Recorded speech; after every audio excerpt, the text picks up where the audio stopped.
heart, hustle, baseball. The game lives here.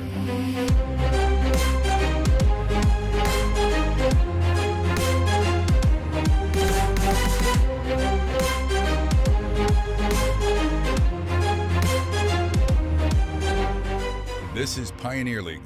Watch on Home Team Network.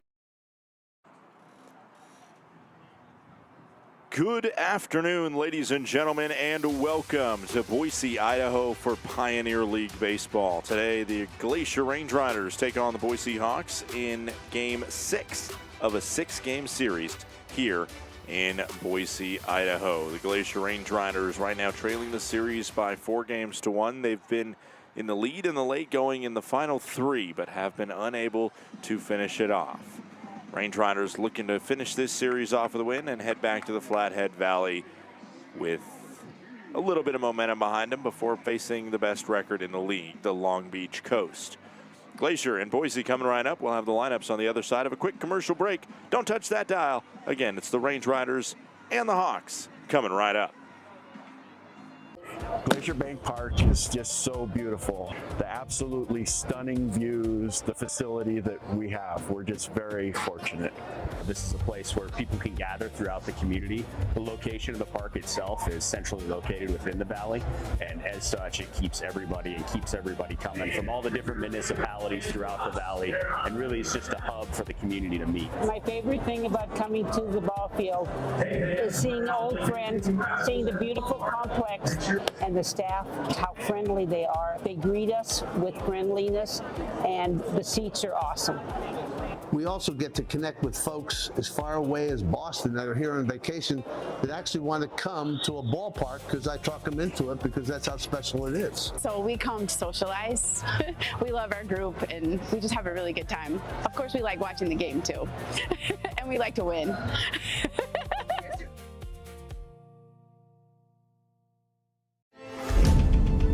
Numbness and tingling in the hand can make you lose your grip. Hi, I'm Dr. Nate Fogel. I'm an orthopedic surgeon and hand specialist here at Logan Health. Repetitive actions can lead to a condition called carpal tunnel. Left untreated, these symptoms can interfere with your daily life. Our fellowship-trained hand surgeons offer patient-specific care to help you regain control. Here's to getting a grip on life.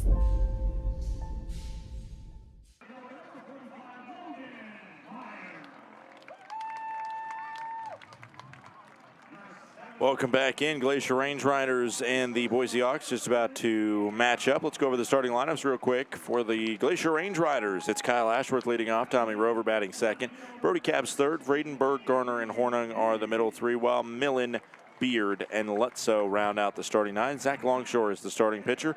On the other side, it's Underwood, Pietkovich, Begora, and then it's Ruscio, Haas, and Meyer for Boise, while Murillo, Neves, and Grant round out the starting 9 for the Boise Hawks. Perrone is their starting pitcher, and now we will take a quick break and be right back with first pitch.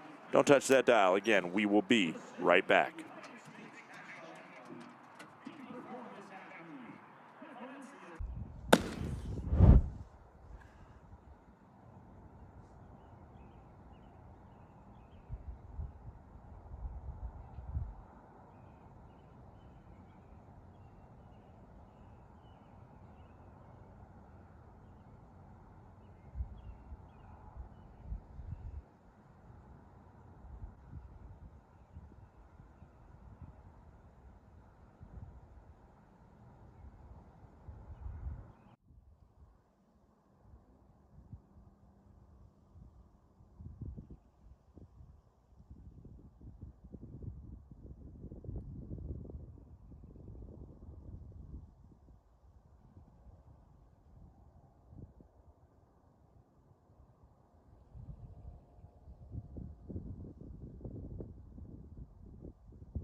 This is Johns Manville, built on experience, guided by people who believe every detail matters.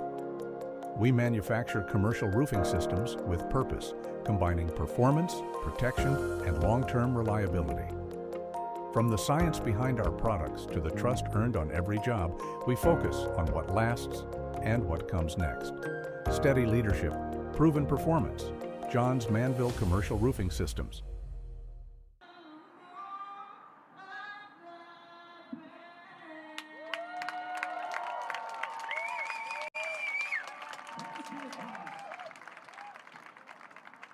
Welcome back in. The national anthem just sang here at Memorial Stadium, Boise, Idaho, as the Glacier Range Riders and the Boise Hawks about ready to do battle from the state capital of Idaho. The final remaining game for the Range Riders in this state this season.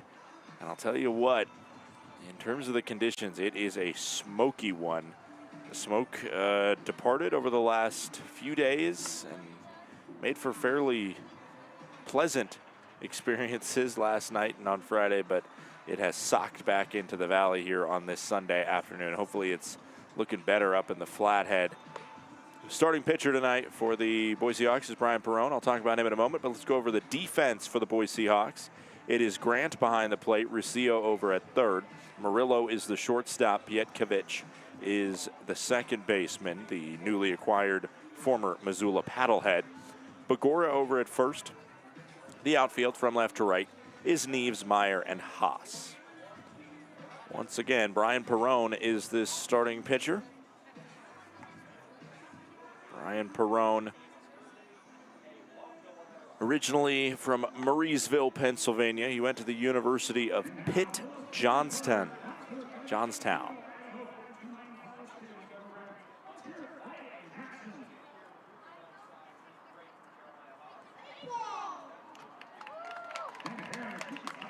Also attended Seton Hill University in Greensburg, Pennsylvania. Johnstown, I believe, it is a D2 school. Thought it was a D3. This is the professional debut for Perrone, who had a 6.5 ERA this spring at Johnstown. The first pitch hits the zone. We are underway, 1:04 p.m. It is 78 degrees and smoky here in the Treasure Valley, Boise, Idaho. This one swung on to left field. It's got decent legs under it, but hangs up there and grabbed by Neves for out number one. This ballpark is the hardest place in the league for me to track fly balls. I thought that one had a chance to giddy on up out of here, and it was a pretty lazy fly out.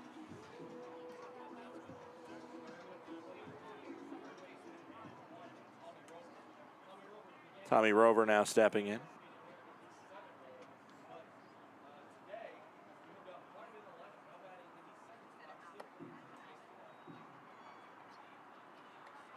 First pitch misses, and it's 1 ball and no strikes.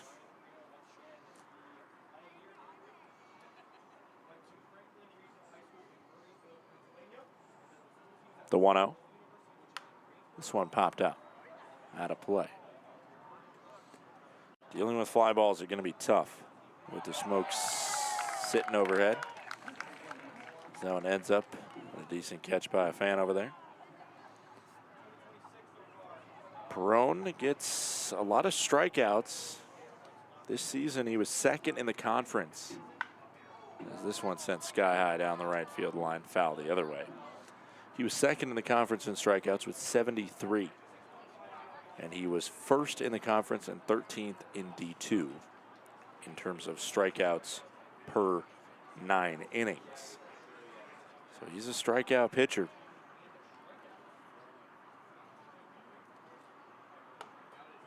And he misses off the outside of the plate there. 2 balls and 2 strikes. He also has a fair amount of walks, but it's not horrible by any means. Ball. 3 balls and 2 strikes. A pro debut, first professional inning for Brian Perrone. Listed at 6'5", 205 pounds. The 3-2 pitch in. punches out Rover. And the Range Riders will be down to one challenge remaining.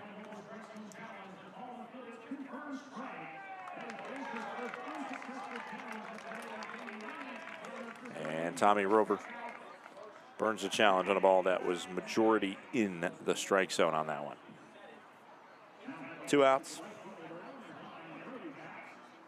Up comes Brody Capps batting in the 3 spot.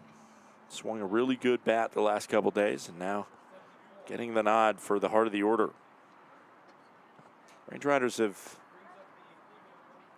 been okay on offense a couple nights this week. Tuesday night, obviously, with a big victory over Boise, 23-4,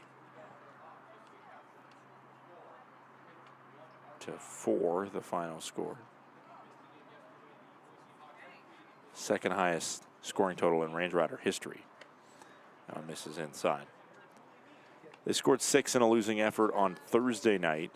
Friday, the bats were definitely struggling, but they were 7-inning affairs, so maybe you don't have to obviously score as much there. And yesterday, the bats were okay, but you just felt like they could have scored more runs, and they were unable to, and obviously it came back to haunt them in that late going. Final score last night, 12-8, but the Range Riders had a 3-run cushion going into the bottom of the 8th inning where everything went wrong. Called strike in the upper inside corner. 3-1. Capps versus Perron.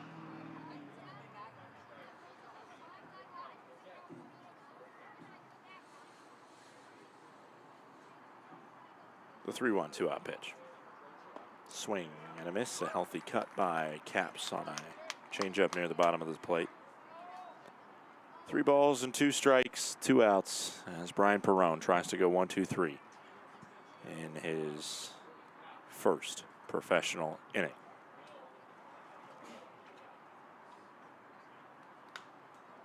Flares it up.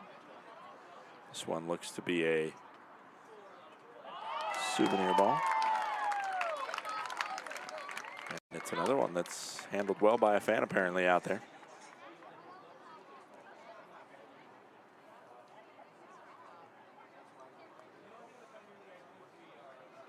Three balls, 2 strikes.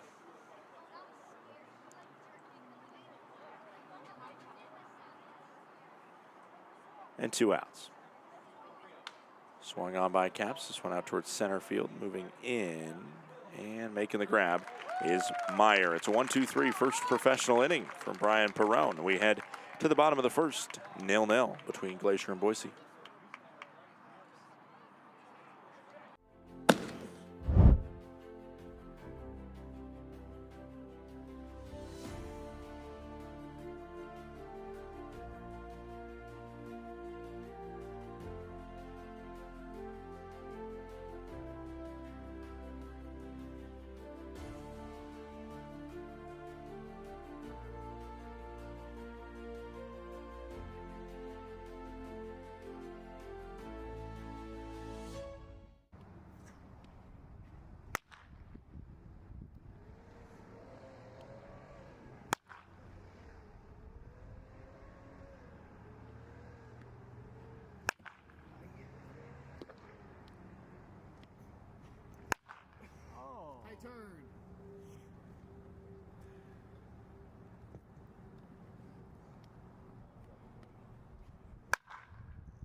Welcome to Magoo & Company, a third-generation family-owned business nestled in the heart of downtown Whitefish. We offer a dazzling array of diamonds, ethically sourced Montana sapphires, and captivating custom designs that capture the essence of Montana's natural beauty. From jewelry design and appraisals to cleaning, repairs, and gemologist consulting, your satisfaction is our priority. Experience the magic of Magoo & Company and discover the perfect piece to celebrate life's special moments.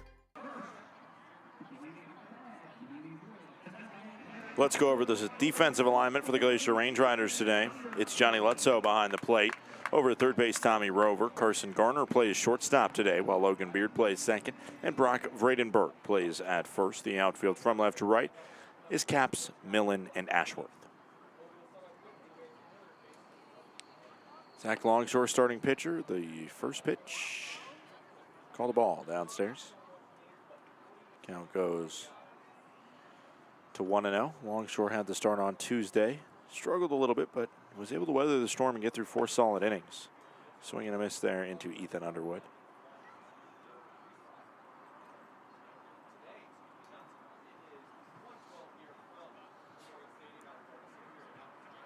One ball, one strike.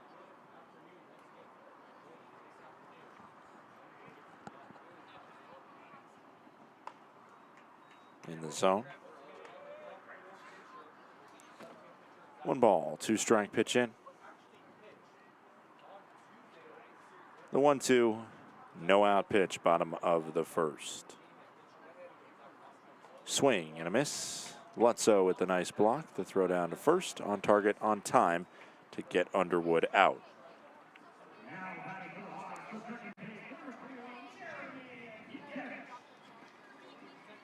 Pietkevich now steps up. Apparently over in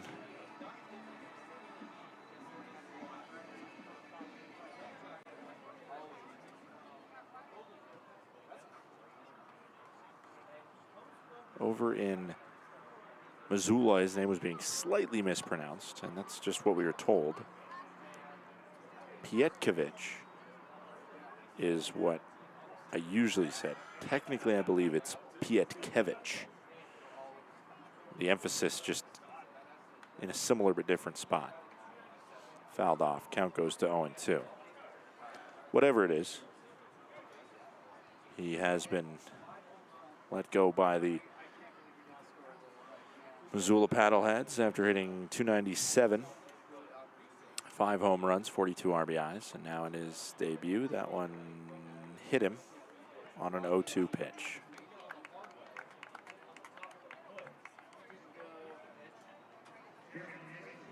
Bailed out of the count there is Jeremy Pietkevich.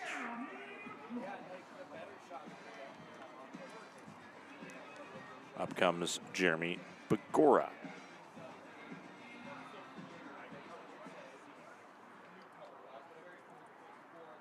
That's a frustrating moment for Longshore losing that AB because he had Pietkevich. Called strike. Count goes to 0-1.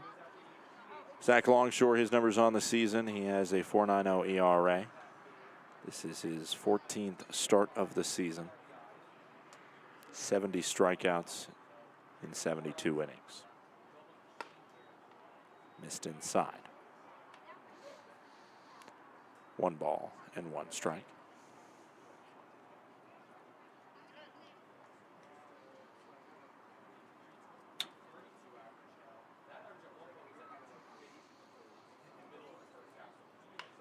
This one popped up.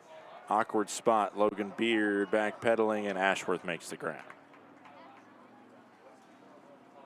Ashworth had to run a long way. That's good wheels from Ash to be able to get there.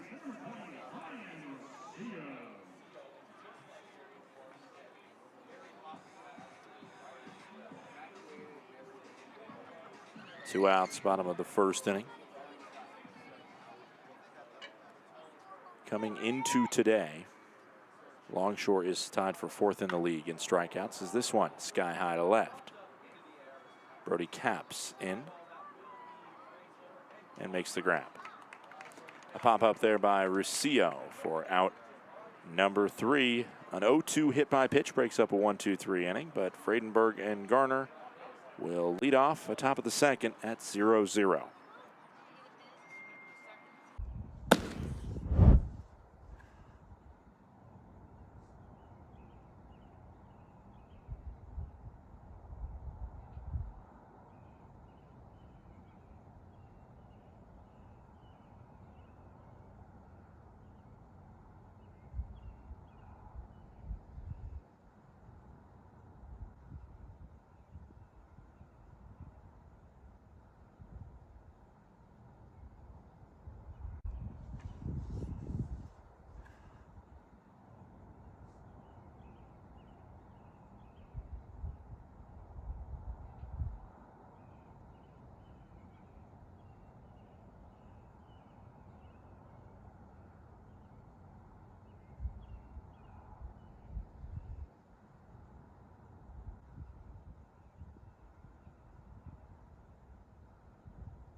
Brock Vredenberg leads us off here in the top of the second inning.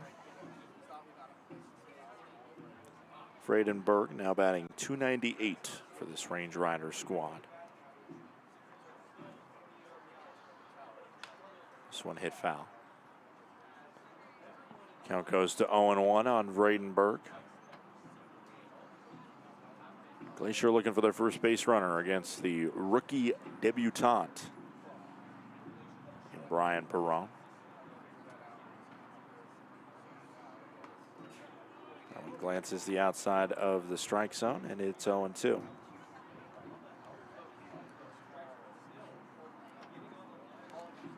Graduate of Franklin Regional High School in Murraysville, Pennsylvania. As this one hammered by Brock Vredenberg, it goes back to the track, and that baby is long gone. Brock Vredenberg uncorks on one. A solo home run. Goodbye, baseball. Range Riders 1, Hawks nothing.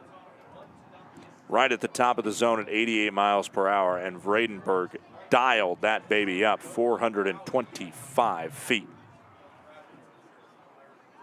102 off the bat for Brock Vredenberg.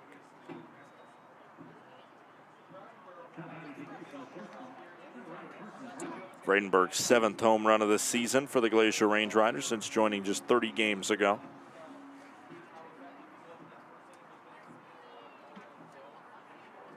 One to nothing, Glacier leads. Up comes Carson Garner, sees a pitch up and in. 1-0 goes the count.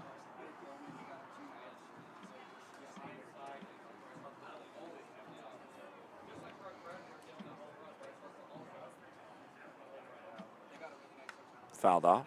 It's 1-1.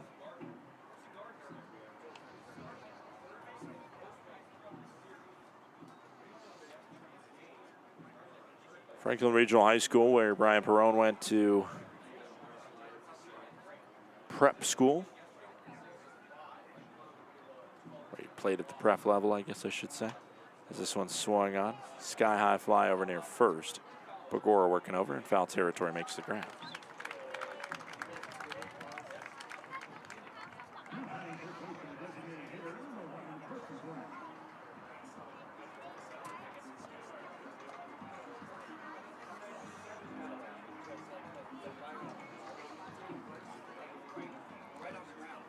But that high school is located in Murraysville, Pennsylvania.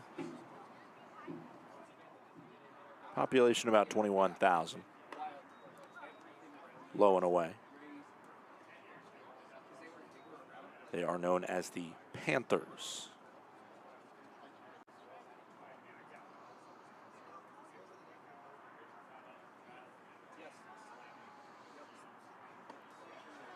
Two balls and no strikes. Carson Hornung stepping up to the plate now. Hornung on the season.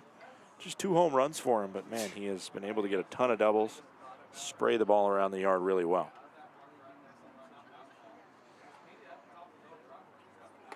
Upstairs. 3-0 right now.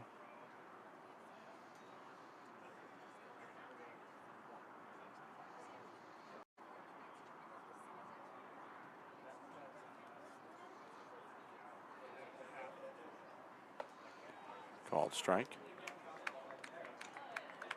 3-1 the count.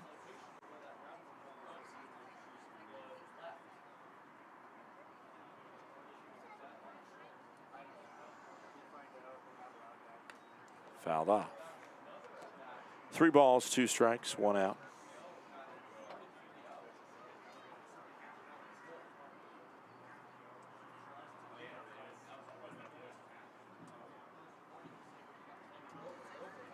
The payoff pitch coming in to Carson Hornung from Brian Perron.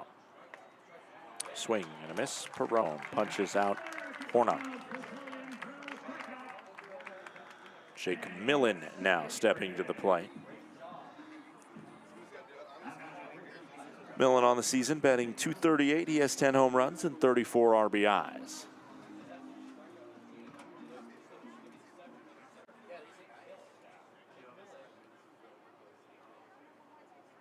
batting 7th in the lineup. And he skies this one to shallow center field. Murillo, the shortstop, backing up and making the grab for out number 3. Range Riders get the 7th home run of the season from Brock Vradenberg. It is 1-0 Glacier as we head to the bottom of the 2nd. In 1858, one man's ingenuity sparked a legacy. When Henry Ward Johns set out to rethink roofing, he built something that would last. That spirit carried forward in 1901 when Johns joined forces with Charles Manville, creating Johns Manville. For more than 160 years, through challenge and change, innovation and resilience have defined who we are. Today, backed by Berkshire Hathaway, Johns Manville is trusted in the commercial roofing industry with systems built to perform.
Welcome back in. It's the bottom of the 2nd inning. Glacier Range Riders currently with a 1-0 lead.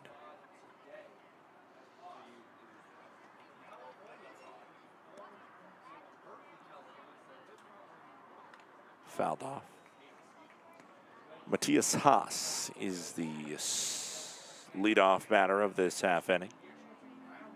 Meyer and Murillo also due up.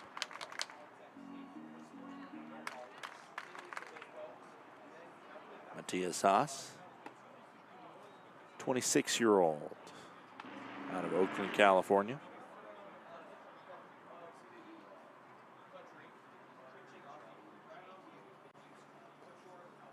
Counts 1-1, and he sorted that one up to make the count 1-2. Range Riders back at home next Tuesday, in just 2 days from now, hosting the Long Beach Coast, first ever matchup between the two franchises. Make sure to get your tickets now at tickets.gorangeriders.com as this one heads towards center field, and Millen sees it for out number 1.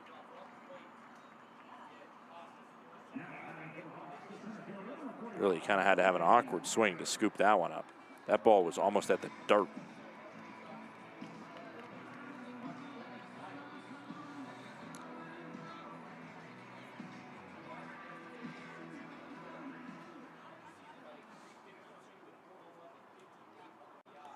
Up steps Logan Meyer. One of 2 Montana kids that I know of in the league this year. The other one is the Bozeman starting pitcher for the Ogden Raptors.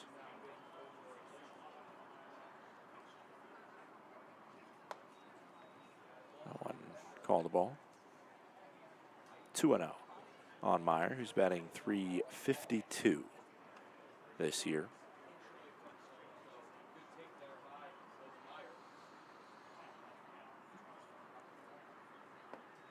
Downstairs, 3-0.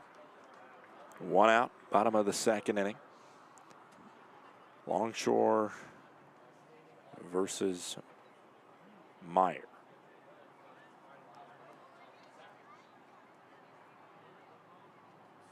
And it's ball 4. That was a fairly uncompetitive at-bat there from Longshore.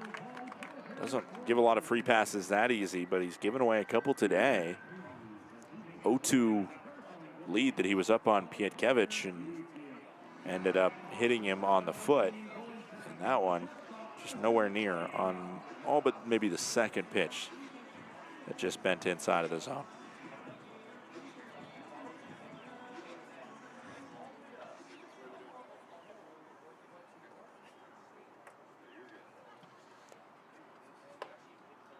Up comes Diego Murillo.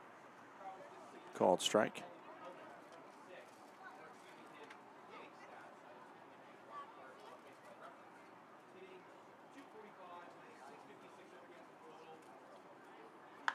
This one hit foul. Diego Murillo, this is the professional debut for him, the first pro at bat for the kid that at the D2 level, Cal Poly Pomona, hit .245 this spring. Oh, misses inside. It is 1-2.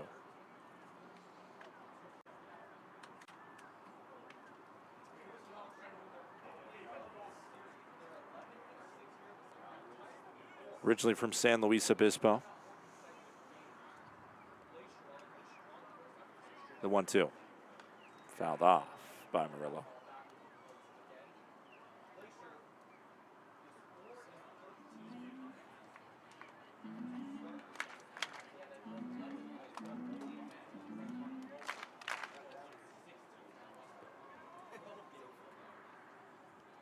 Transferred to Cal Poly Pomona from Northeastern State. As the runner's going, throw in, not in time. It's a strikeout, but not a strike him out, throw him out as Meyer gets a stolen base.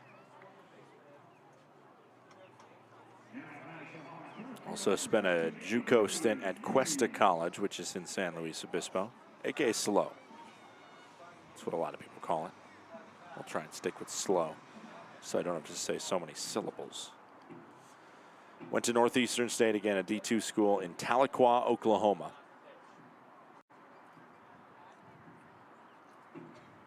Before heading to Cal Poly Pomona. And he strikes out in his first professional at-bat. Now up steps Avery Neves.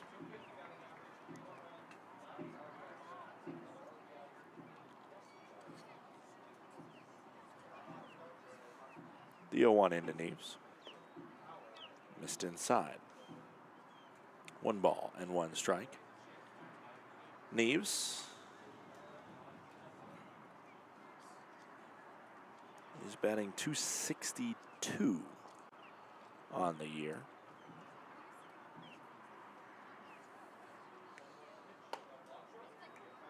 Cuts the inside corner. It's 1-2 on Avery Neves. Reston, Virginia native.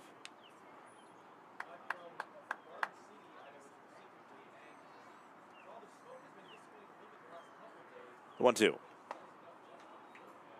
Didn't get the call. Lutzo almost challenged, but remember that they have only 1 challenge remaining and held back on it. They would have lost it. It's a good call by Lutzo to stop that tap of the head. The 2-2, 2-out pitch with a runner on second. That one also called a ball, missing inside. Is right now just barely missing a spot. His long short. This is a much more competitive at-bat than the one he gave to Meyer, where he just walked him on 4 pitches. This one's been close, but he hasn't found that punch-out pitch. The 3-2. That one for sure is ball 4 in Neves. Fell behind 1-2, but another free pass issued by Longshore.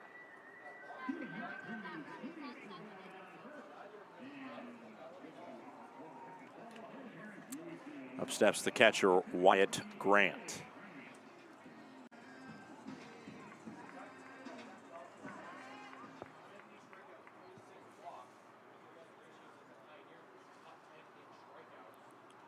First pitch into Grant. That one does hit the zone. Count goes to 0-1. Grant, the catcher, batting .318 in now his 41st game play. Swings and misses, and the count goes to 0-2. No balls, 2 strikes, 2 outs, bottom of the second, and 2 on. Inside.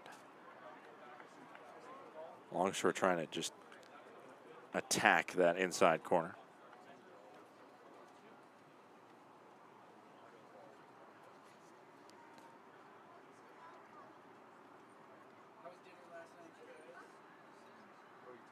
Swing and a foul scrape. Bledsoe just couldn't grab it.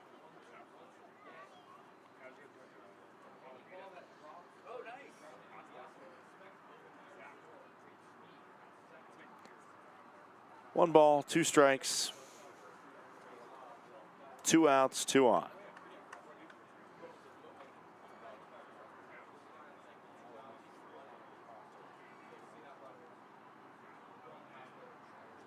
The pitch in.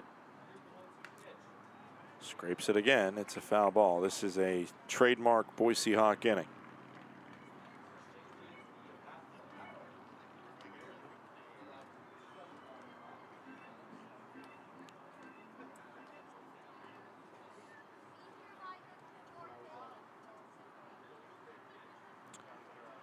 One, two, once more. Foul scrape again. Just barely nabbing a piece of it.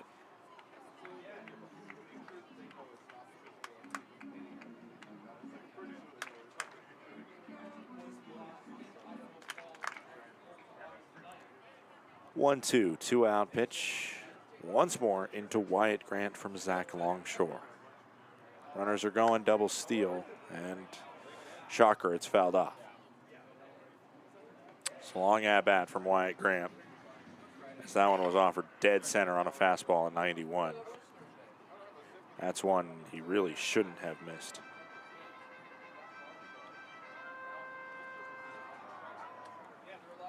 One, two, 2 outs, bottom of the second. Pitch in again. To right center field, Millen backtracking a long run and won't be able to make the play. Millen, I think, misread that one off the bat. He was coming forward and then started a hard charge back. And in the end, it's a 2 RBI double to the right center field gap.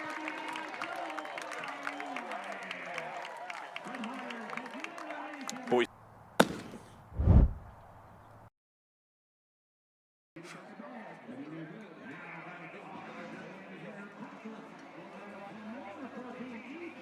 Range Riders scoring first in this contest.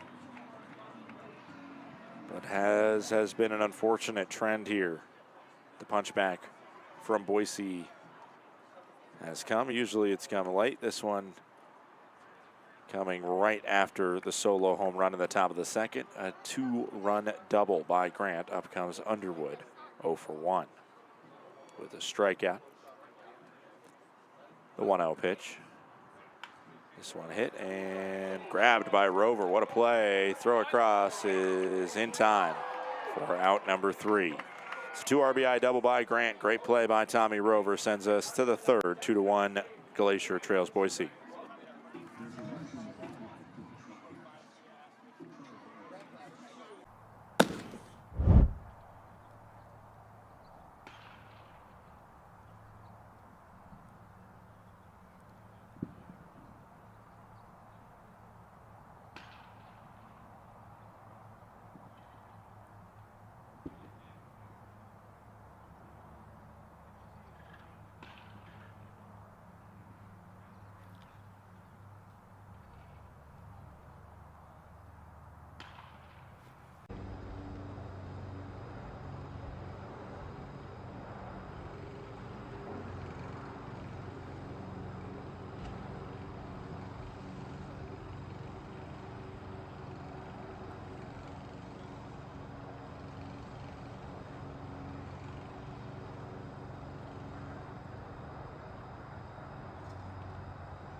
Logan Beard is due up to lead off this top of the third inning. It's Beard, Lutzow, and Ashworth.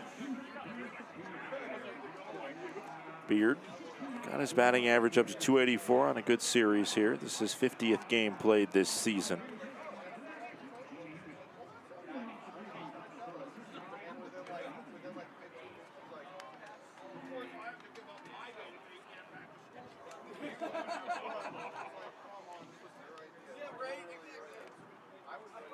First pitch in.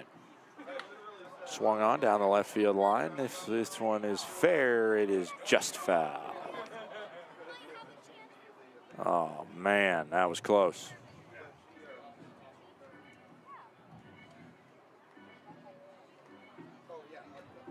Beard had a good swing on it. He was just a little bit out in front of the 86-mile-per-hour pitch. Count goes to 0-1. Leadoff double would have felt really nice for Glacier. Top of the third inning here. Range Riders trailing 2-1 as Beard walks back in to reset in the right-handed batter's box.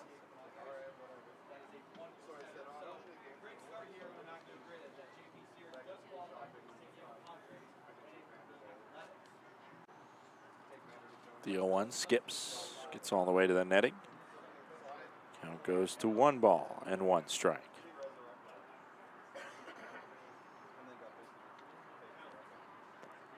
The 1-1. 2-1 strike.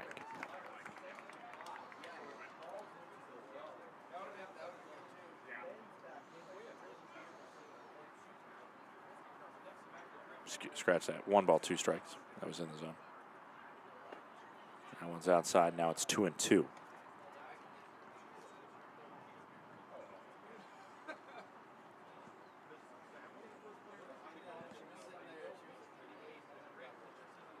Two pitch.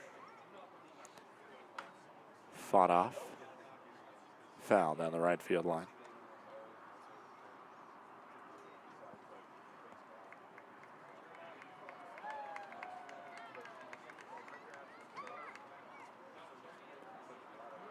The 2-2 once more. This one tapped up the middle. Murillo will go over, make the play on it. Solid play by Murillo, the newcomer for this Boise Hawks squad.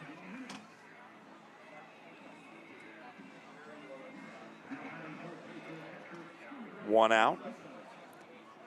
It's just a foot or less away from a double to lead off the inning from Logan Beard, and apt for how the road has treated the Range Riders in this second half. It ends up going as a foul ball, and it ends up being an out as Johnny Lutzow steps to the plate. Lutzow this season batting .189, this being his 13th game. He has no home runs and 1 RBI. Swung on, popped up down the right field line. Everybody's working over, nobody's going to get there. Lutzow will have himself a single into no man's land down the right field line.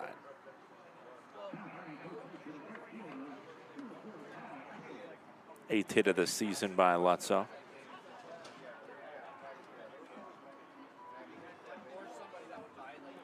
Up comes Kyle Ashworth.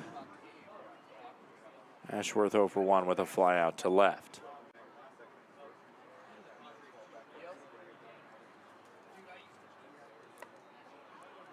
First pitch in the zone to Kyle Ashworth. 0-1 goes the count. 0-1, 1 out. Lutzow on first, top of the third, 2-1 Boise. Skips in, good block by Grant. Count goes to 1-1.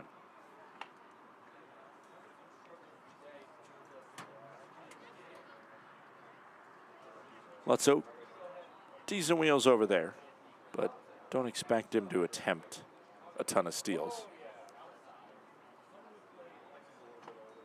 Right down the pipe, and the count goes to 1-2. 1 ball, 2 strikes, 2 outs. or excuse me, 1 out. The 1-2.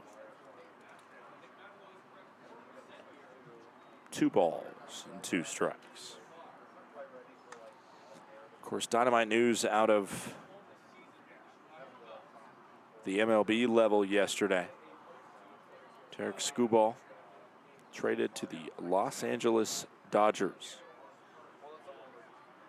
2-2 pitch. Ball 3 downstairs. Of course, Ashworth from the greater LA area. I don't know his allegiances when it comes to his team. I'm assuming Lutzo over there on first from La Jolla, California. Assuming he's a Padres fan.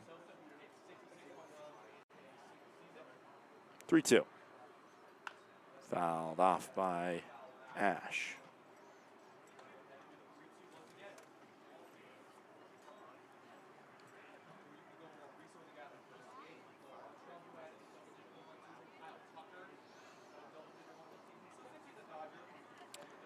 Scooball's just a fascinating story in general. Originally from Hayward, California. Grew up a fan of the A's. And then moved to Kingman, Arizona when he was a kid. And the only NCAA Division I school that offered him a scholarship, Seattle University. Called ball 4. That one just missed high. Kind of a little surprised they didn't challenge it. Runners on first and second for Tommy Rover right now.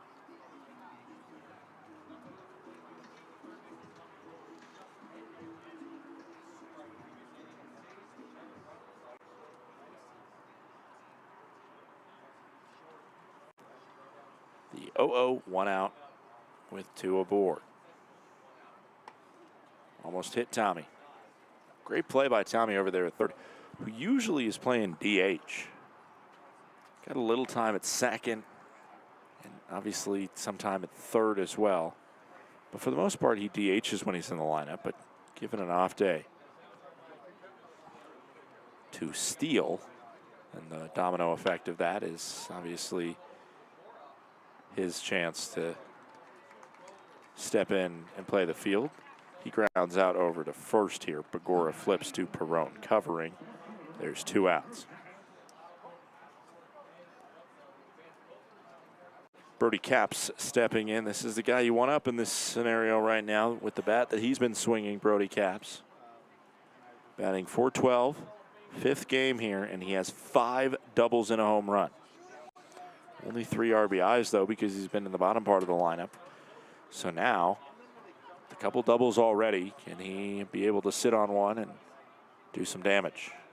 Ball upstairs. Count goes to 1-0. That's a slugging percentage of .882 and 15 total bases through 4 games. He also has 3 walks. Seen a lot of really good stuff from him. It's a very small sample size, however. The 1-0 into Brody Capps.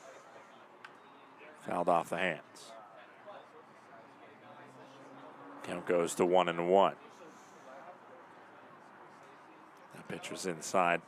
Capps probably wished he wouldn't have swung at it. Reason for the weak contact.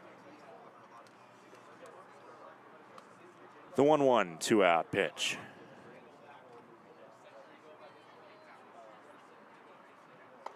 Upstairs, it's 2-1. Vradenberg with the solo home run today waits on deck.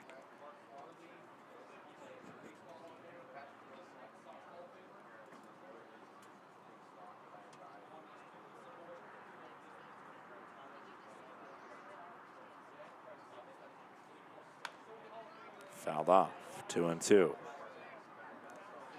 Range Riders, 2 runners in scoring position against this Boise Hawks squad that you're going to need to get a big lead against to feel safe, especially after the last couple days. Got to take advantage of a moment like this.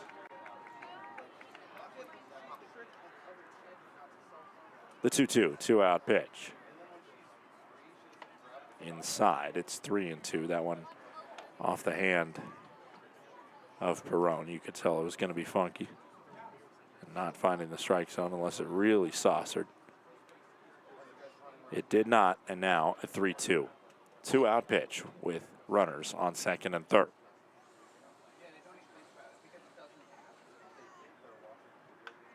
Popped it up. This one getting into the crowd.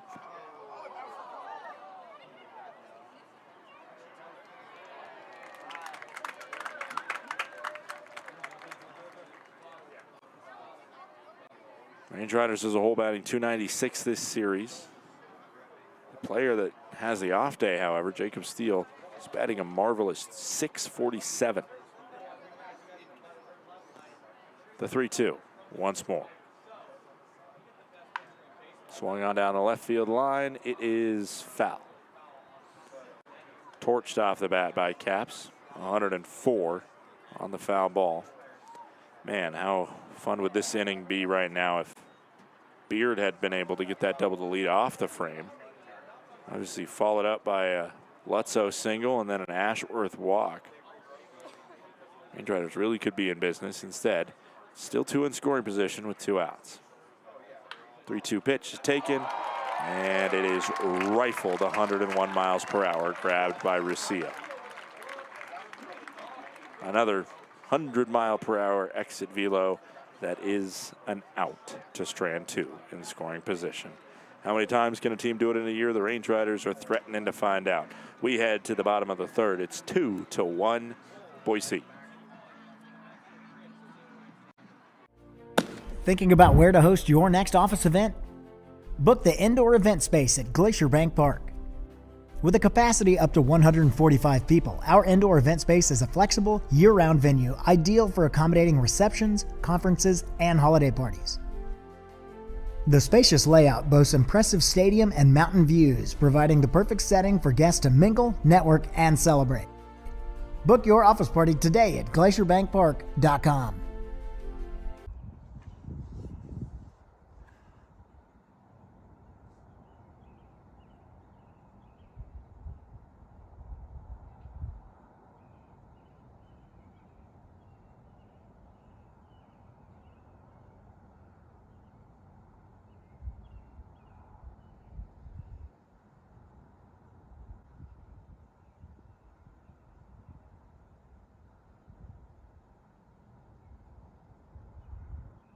Innovation has always been at the core of Johns Manville. From advanced testing labs to real-world job sites, we rethink what roofing can deliver. Through science, precision engineering, and decades of real-world experience, we engineer commercial roofing systems that deliver lasting performance. At Johns Manville, innovation means listening, learning, and building solutions that meet today's needs while preparing for what's next. This is progress with purpose. Range Riders right now down by a score of 2-1 despite allowing just one hit. It was the free passes issued by Longshore in the past inning that got the better of it. A walk issued to Meyer on 4 pitches and a walk issued to Neves, who has a .250 batting average. Put those ones aboard for the catcher, and as this one is knocked down by Garner, it's going to be an infield single for Pietkiewicz.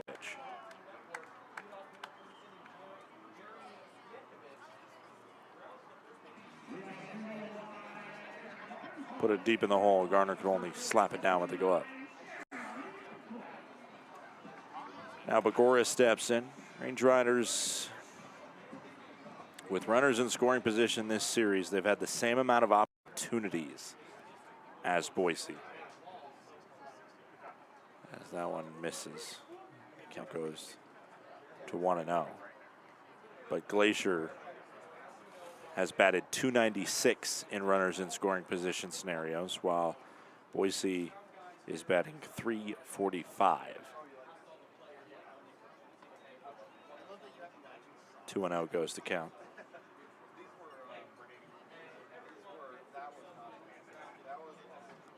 Boise also batting .340 with 2 outs. The Range Riders batting .306.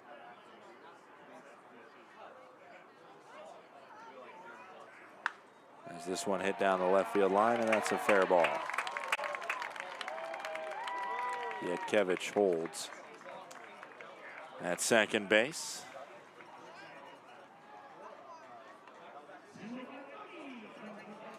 It's a single, and there's 2 aboard with nobody out.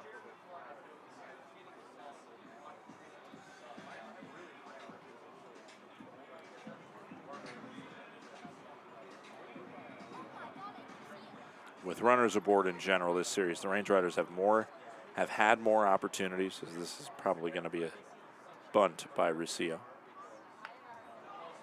It's a solid one, picked up, and Longshore throws to first for a sacrifice 1-4 ground out. Beard has covered first base more than I think he probably has in his entire career this week here in Boise.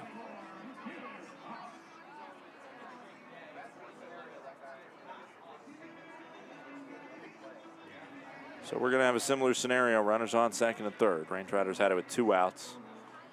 Now Boise has it with 1 out.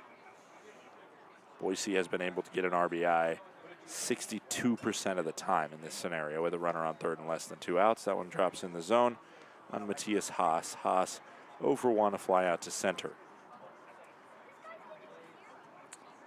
Yeah, the Range Riders with runners on base are batting 100 points lower this series than Boise. 364 compared to 264, despite Glacier having more opportunities of at-bats with runners on base, and that's maybe the biggest indicator of the difference in this one. This one hit foul. Count goes to 1-2.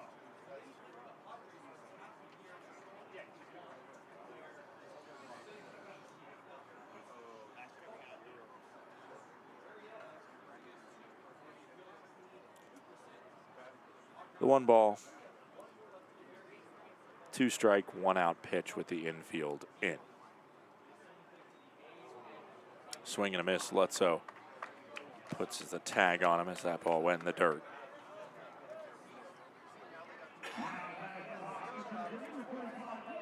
A massive strikeout by Zach Longshore.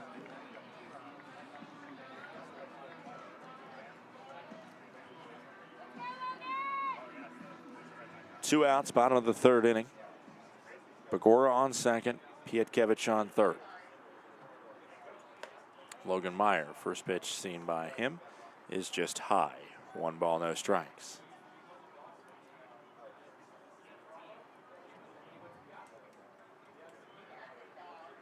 The 1-0. Whipped hard and beyond the dive of Carson Garner. Brody Capps unfurls a throw home, and it is safe. And now headed to second goes Meyer on a lackadaisical play by the Range Rider defense. That throw almost got in time, but this grass is just so thick here at Boise that it bogged it up just enough on the 1 hop in there. And again, Meyer advancing to second, so he's in scoring position for Murillo.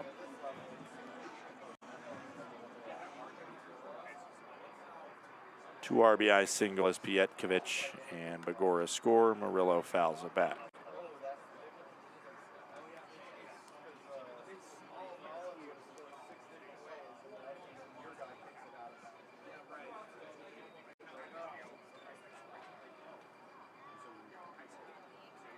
A 1 count, 4-1 now. Boise leads. Now it's a 1-1 count.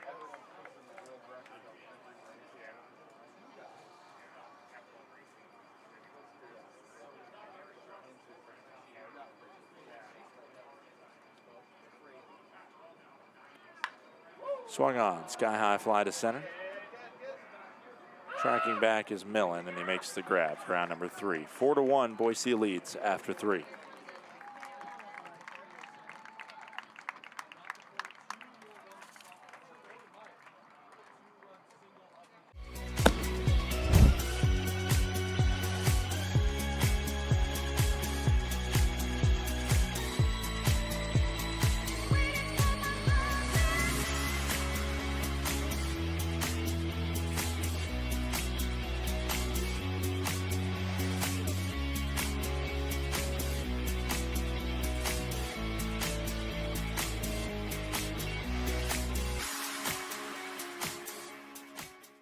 Welcome to Magoo & Company, a third-generation family-owned business nestled in the heart of downtown Whitefish. We offer a dazzling array of diamonds, ethically sourced Montana sapphires, and captivating custom designs that capture the essence of Montana's natural beauty.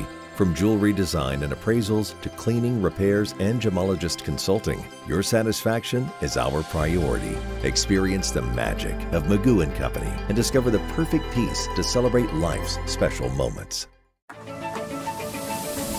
When injuries occur, it can feel like your goals are out of reach. I'm Dr. Karen Purser, an orthopedic surgeon and sports medicine specialist at Logan Health.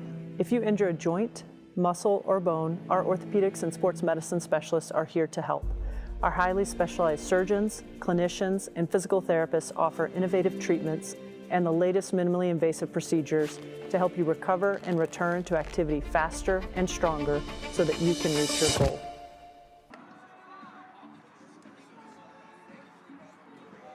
Welcome back. It's the top of the fourth inning. Glacier Range Riders currently with a 4-1 deficit at the hands of the Boise Hawks. Perone out for another inning of work.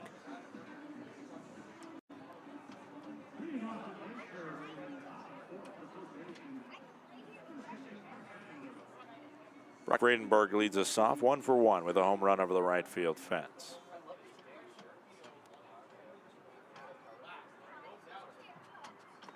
First pitch misses. It's 1-0. Range Riders wearing the road grays as they have this week. The 1-0. Swing and a miss by Bradenberg. On the other side, you got a little Sunday Island shirt vibe. I don't even know exactly what they call these jerseys, but it's the tropical kind of Hawaiian shirt design that Boise's repping on this Sunday. Green caps to go along with the majority green jerseys. As this one sky high in foul territory. Ruscio under it, and he grabs it for out number 1.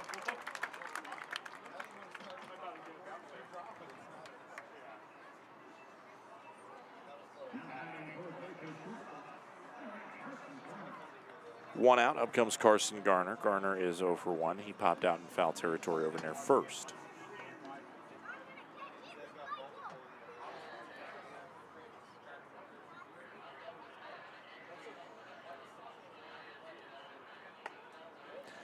Upstairs and in, 1 ball, no strikes.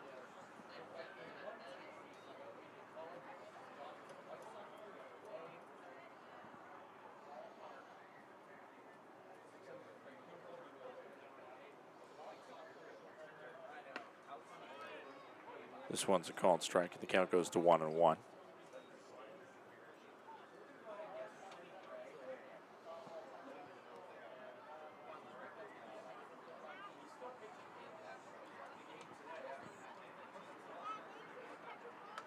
Fouled off.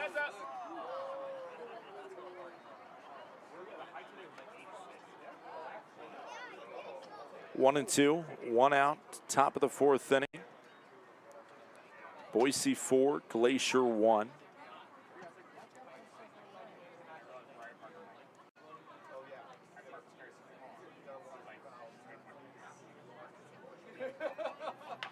This one's hit slow roller towards short. Absorbed by Murillo. Thrown to first, and it's out number 2. Carson Hornung batting 6th in the order. He steps back to the plate. Hornung with 2 outs and the bases empty, top of the fourth inning in a 4-1 deficit. Hornung struck out swinging his first attempt versus Perron.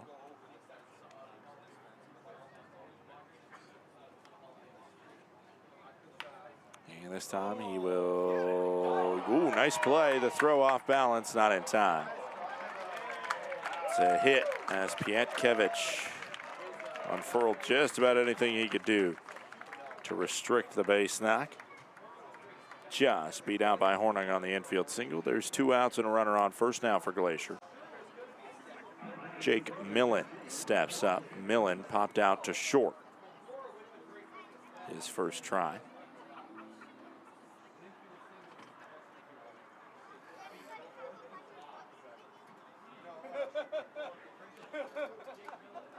Low and away to Jake.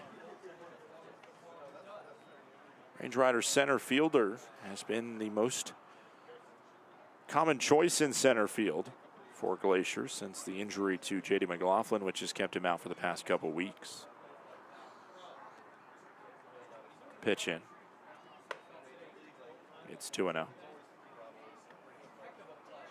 Again, Millen 0 for 1 with the pop out. Batting .238 on the year, but his slugging percentage is up at .455 thanks to the 10 home runs, which leads the team. The 2-0. A challenge coming. And the count goes to 3-0.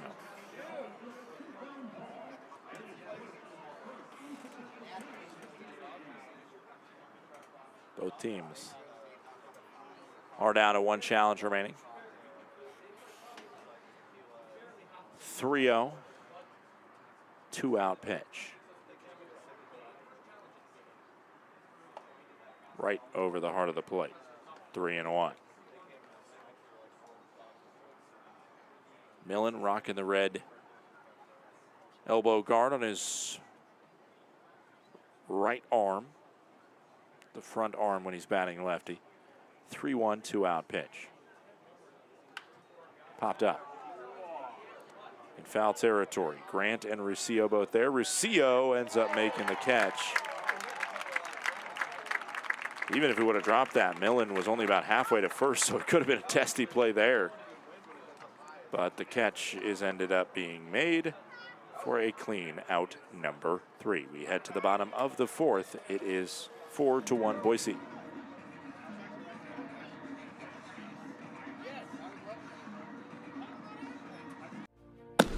Need a space that offers both a place to dine and an area to mingle in style? Book the Hideaway and Corner Suite at Glacier Bank Park. You and up to 50 guests will enjoy full catering services in the Hideaway, and incredible mountain views and comfortable furnishings in the luxury Corner Suite. This versatile combination offers a space to dine and a place to relax, creating the perfect arrangement for guests looking to mingle, network, and celebrate. Book your office party today at glacierbankpark.com.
This one sent sky high to left field as we're back underway with an Avery Neves at bat.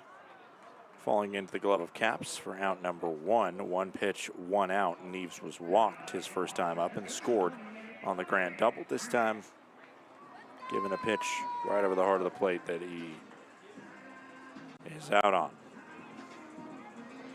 Wyatt Grant, his 2 RBI double, was the first hit against Longshore today. And it gave the lead to Boise. They have not surrendered it since. 0-1 on the first pitch strike. 1 out. Bottom of the 4th inning. This one out towards right. This one has good carry on it. Ashworth will watch it fly. Wyatt Grant adds to a great day. He is now 2 for 2 with that home run. 5th home run of the season for Wyatt Grant.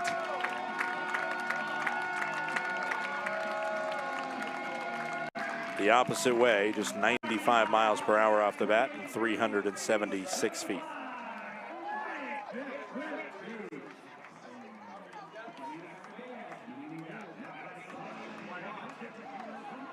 5-1 Boise on this Sunday. As the cricket toss is in the dirt, count goes to 1-0 on Ethan Underwood. 0 for 2. Underwood with a strikeout and a ground out.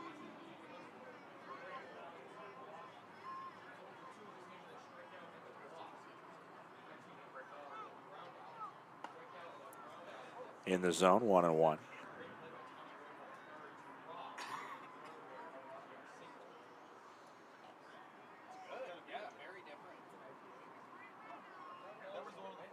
Swing and a miss. 1 ball, 2 strikes.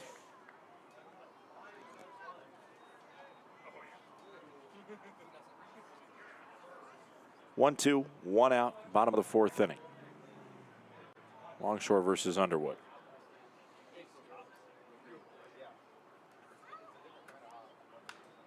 Fought foul. We stay 1-2.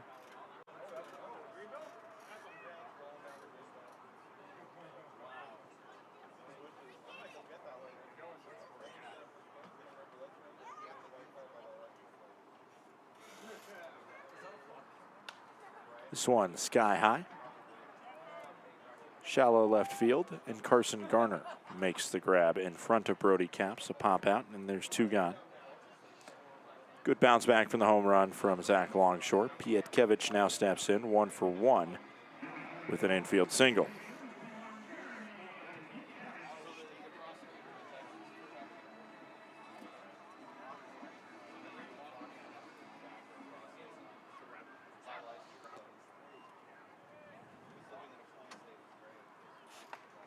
First pitch strike into Pietkevich.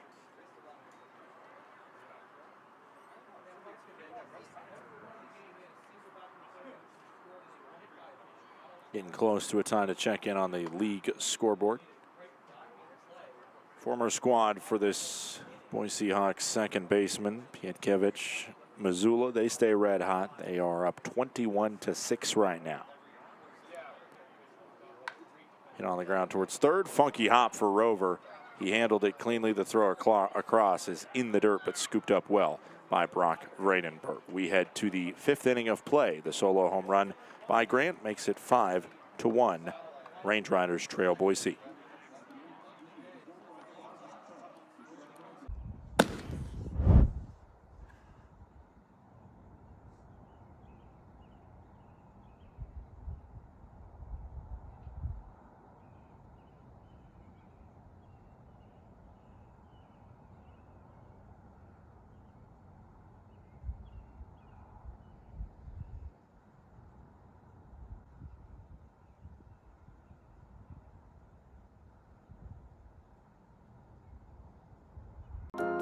At Johns Manville, it's always been about people, the people who design the systems, the people who build them, and the people who depend on them to perform every day. That's why we approach commercial roofing with care, collaboration, and respect for what's at stake. Because every roof protects more than a building. It protects people, livelihoods, and peace of mind. That's the responsibility we stand behind. Johns Manville Commercial Roofing Systems.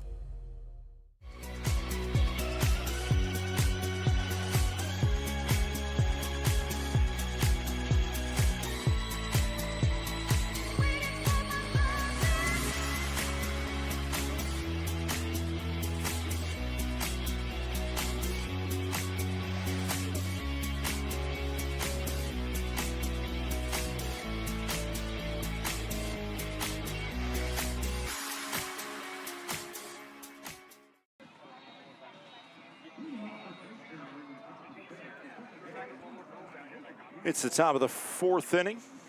Glacier Range Riders with a 5-1 deficit right now at the hands of the Boise Hawks. Brian Perrone, in his first professional start, has been spinning a gem. Just a solo home run by Brock Vredenberg against him. Logan Beard, 0 for 1 with a ground out up the middle.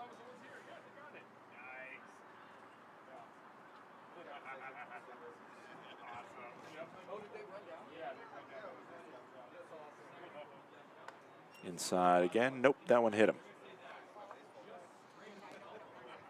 Scrapes the elbow of Logan Beard.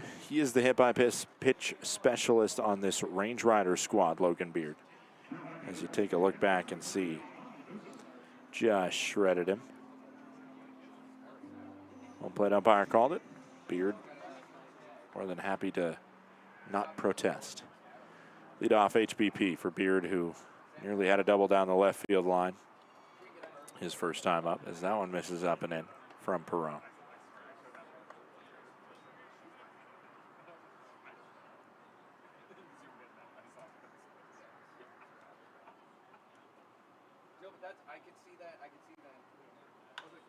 Popped up by Lutzo.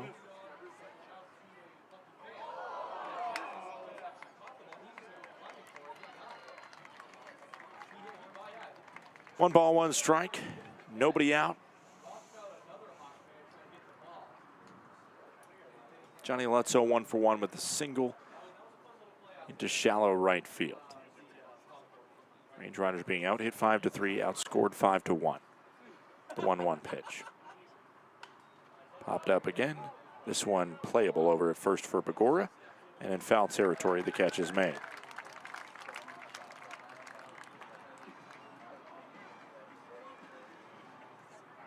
Kyle Ashworth steps in. Ashworth 0 for 1, but walked his last time up.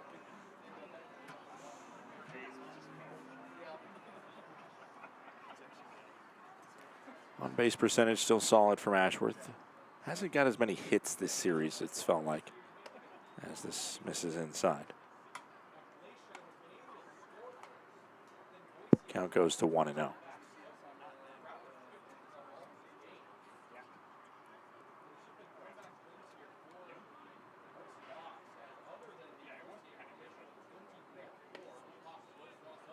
Now 2-0.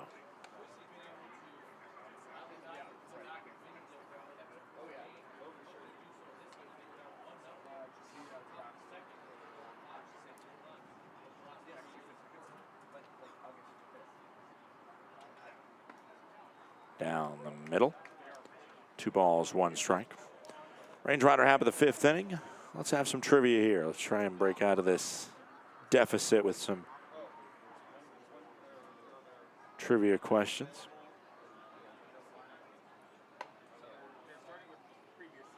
Ball outside. It's 3-1.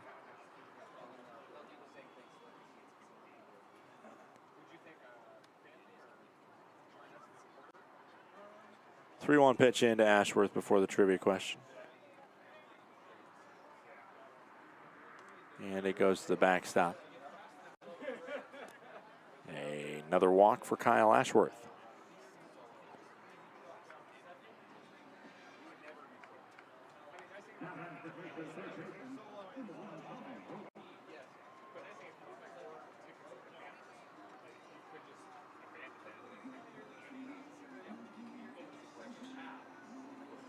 All right, here's a question. It's a basketball, NBA-oriented one.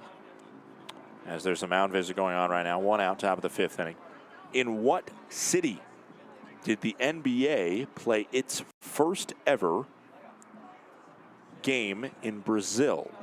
In what city did the NBA play its first ever game in Brazil?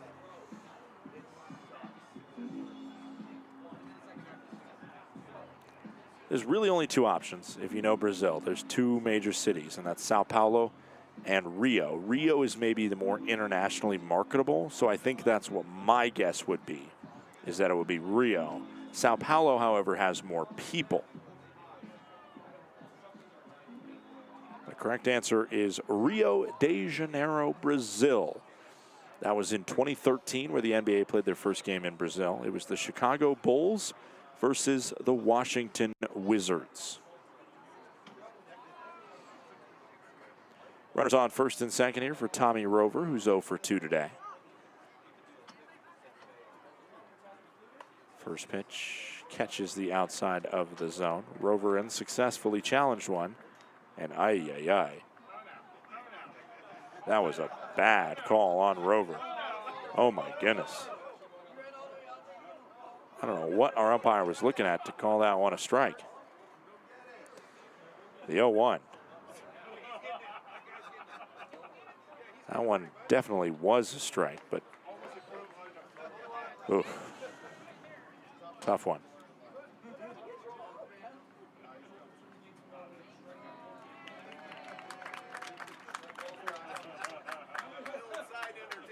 The 0-2.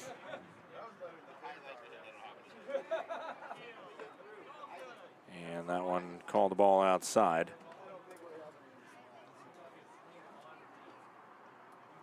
Also nowhere near the zone.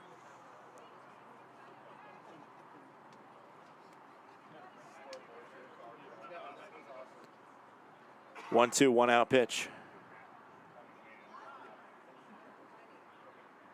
Upstairs, 2-2. Runners on first and second for the Glacier Range Riders.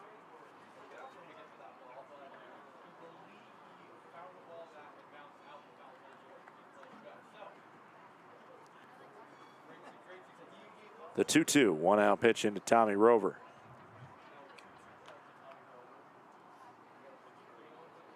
Skips in the dirt. 3 balls and 2 strikes. Truly, 4 balls have been seen by Rover, and obviously the approach to the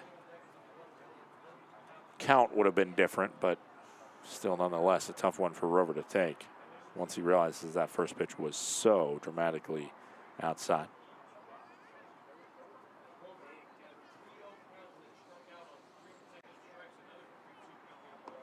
Ball 4 and a 5-ball walk issued to Tommy Rover, and the bases are loaded with 1 out. Nobody warming up in the pen right now for Boise.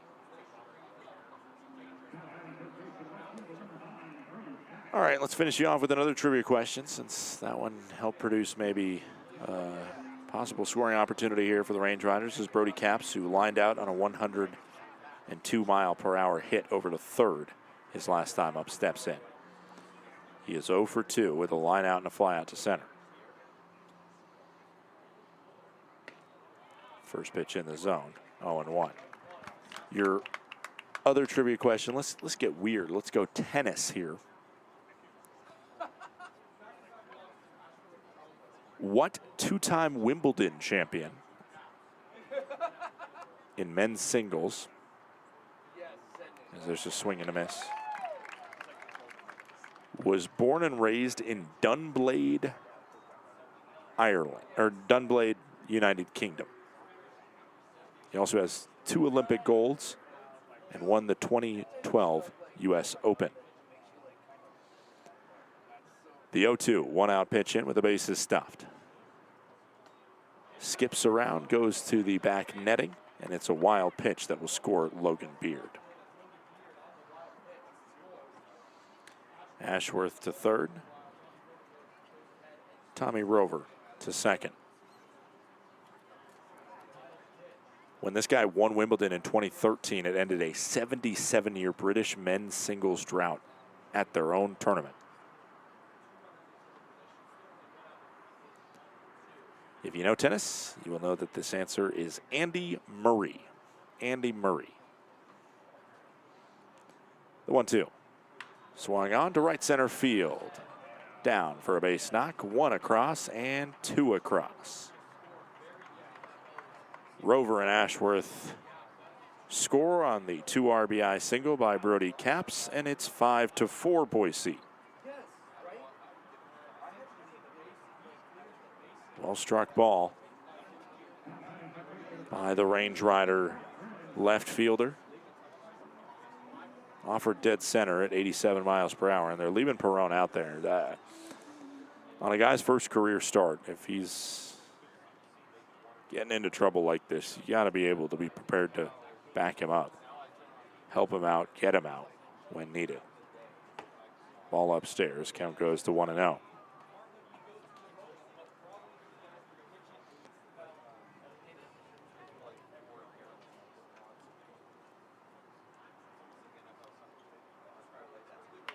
This one, a little bit of a float needed, the throw to try and double him off.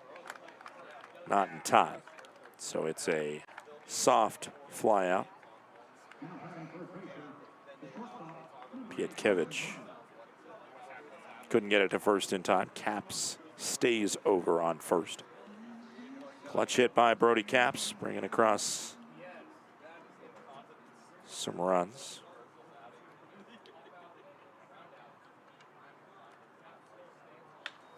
This one out towards center field. Chasing back is Meyer on the run. He's not going to get there, and it bounces so awkwardly off the base of the wall. Carson Garner holds at second, and it's a tie game on an RBI double by the Range Riders' Carson Garner.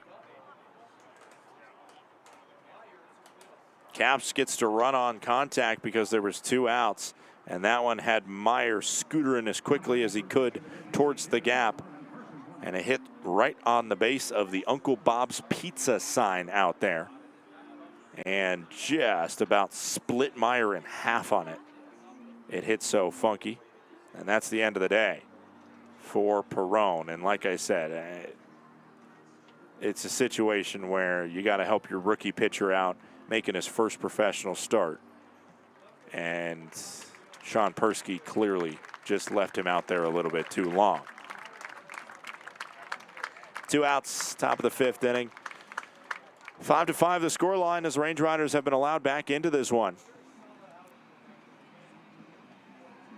Let's check in on the league scoreboard right now as the Glacier Range Riders are looking at a Missoula Paddlehead squad that is now 21-7.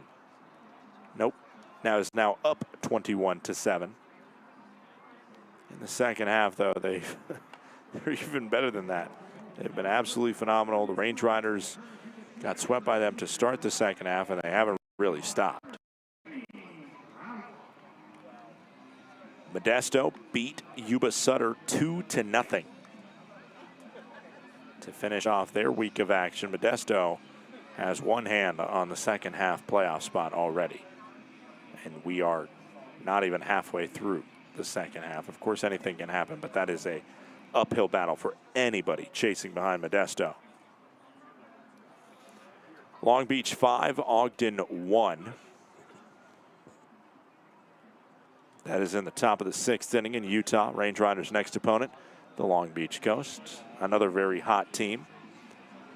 Idaho Falls 3, Billings 1 in the top of the 5th in the Magic City, Billings, Montana. And just underway, Oakland and Red Pocket.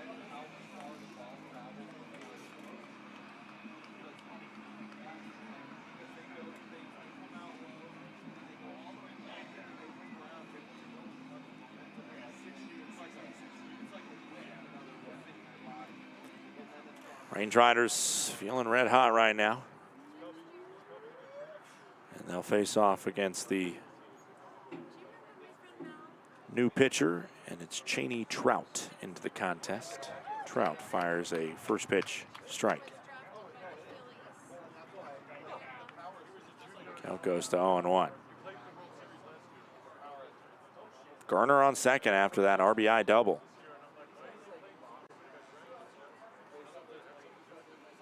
Cheney Trout, a 5.02 ERA for the funky sidewinder. That one misses outside. It's 1-1.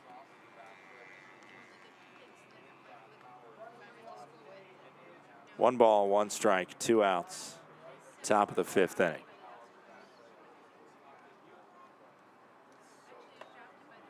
Called strike from Trout. 5-5 our scoreline as the Range Riders have come back from down 4. They just had allowed 5 unanswered. And all of a sudden, this is clearly a game again. The 1-2 pitch into Carson Hornung. Fouled off. Count stays 1-2.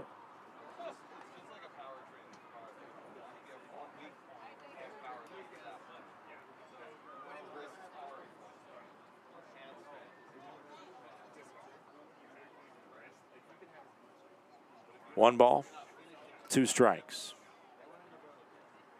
2 outs. Swing and a miss. Hornung struck out to end the frame. We head to the bottom of the 5th. We're halfway home, and the Range Riders score 4. It is all tied at 5 apiece.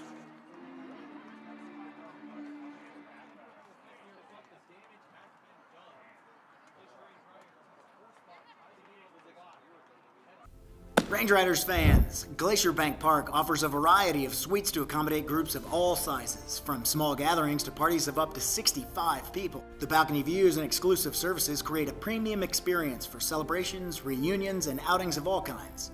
Enjoy the convenience and comfort of your private space, breathtaking Montana scenery, and high-level action on the field, while our dedicated hospitality team creates an unforgettable experience for you and your family, friends, or business associates. Numbness and tingling in the hand can make you lose your grip. Hi, I'm Dr. Nate Fogel. I'm an orthopedic surgeon and hand specialist here at Logan Health. Repetitive actions can lead to a condition called carpal tunnel. Left untreated, these symptoms can interfere with your daily life. Our fellowship-trained hand surgeons offer patient-specific care to help you regain control. Here's to getting a grip on life. Welcome to Magoo & Company, a third-generation family-owned business nestled in the heart of downtown Whitefish. We offer a dazzling array of diamonds, ethically sourced Montana sapphires, and captivating custom designs that capture the essence of Montana's natural beauty. From jewelry design and appraisals to cleaning, repairs, and gemologist consulting, your satisfaction is our priority. Experience the magic of Magoo & Company and discover the perfect piece to celebrate life's special moments. Welcome back. Bottom of the fifth inning. Zach Longshore out there for another inning of work. Now inheriting a tie game. Score has been even since he's some of the thing. It was 0-0 at that point. When he came back in the bottom of the second, it was 1-0 until it was 2-1 Boise. And then obviously from there, it's been Boise in front. Jeremy Begora leads off this inning. He is 1 for 2. That one just called the ball as well. 2-0. Single down the left field line for Begora.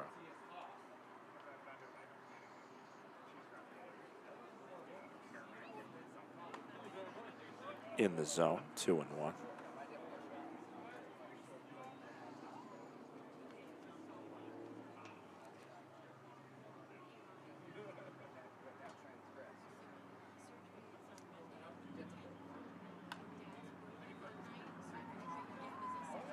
Popped up.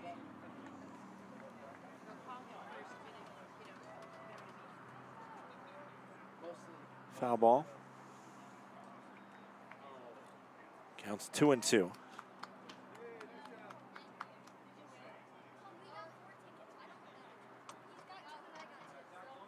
Two pitch. Missed, and it's 3-2.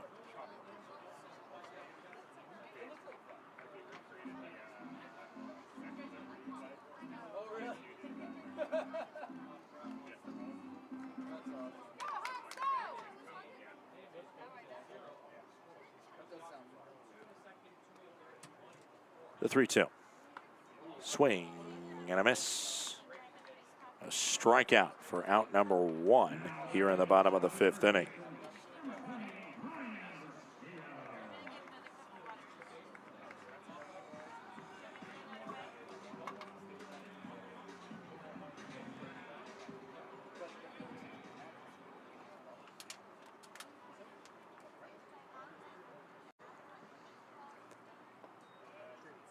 Up steps Ruscio now.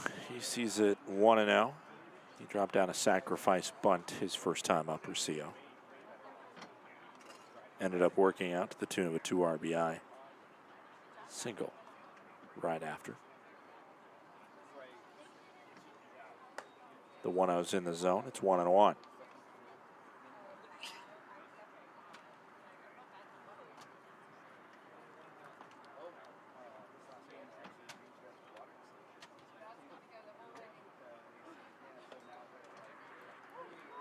Again, a strike. 1 ball, 2 strikes. 1 out. Bottom of the fifth inning. 5-5 scoreline. The hits are 5-5 as well. The 1-2, 1 out pitch. Foul. I don't know who that was over in the bullpen, but somebody made a barehanded play on it. while they were stretching out back there.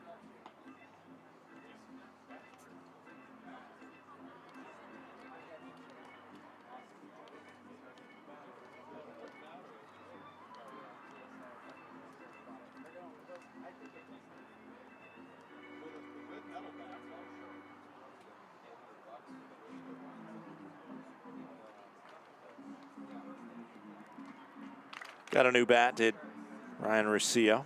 Next pitch will be the 75th for Longshore, trying to get through at least 5 innings here and set this Range Rider squad up for some chance of success in the final couple frames. The 1-2. Missed. It's 2-2. Who was that down there that took that?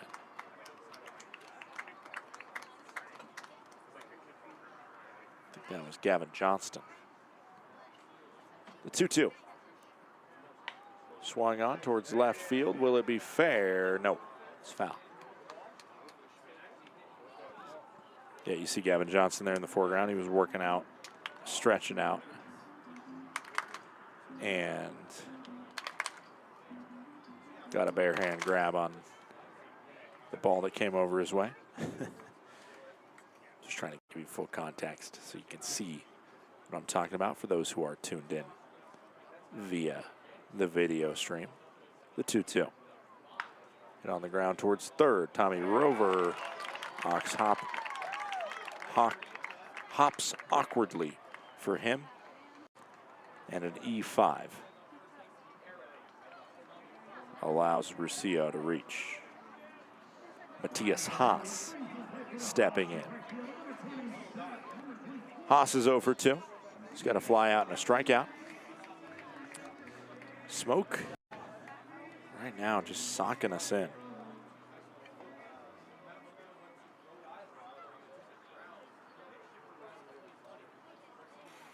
First pitch in the zone. Count goes to 0-1.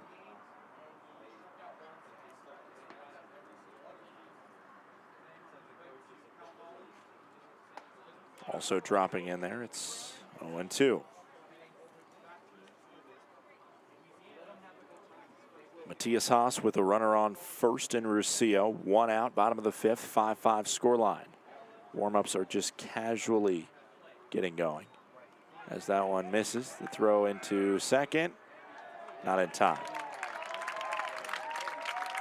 Looks like a wild pitch that will reach the runner.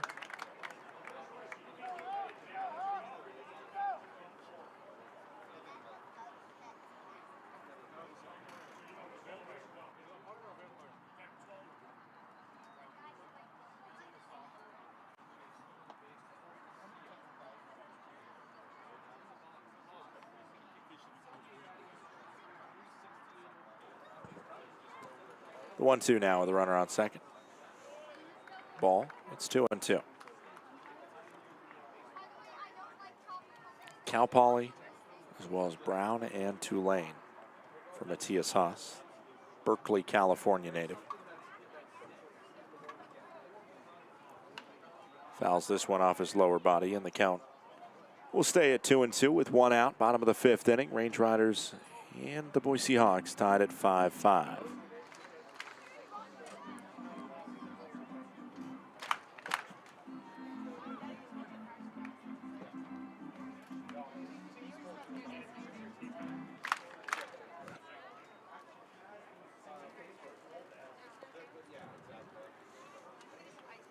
Two balls, 2 strikes. 1 out, bottom of the 5th inning. Ball low and away. Count goes to 3-2.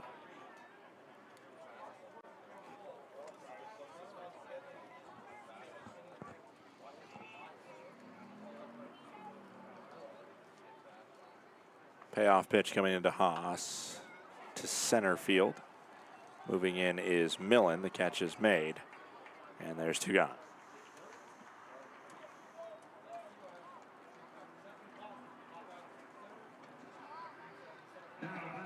Logan Meyer steps in. He has a 2 RBI single through the left side of the infield, as well as a walk today. So he's gotten the better of the range rider left-hander in Zach Longshore, who honestly I'm assuming this is his final inning of work. He's on 85 pitches after this next one. And it drops right into the zone, 0-1.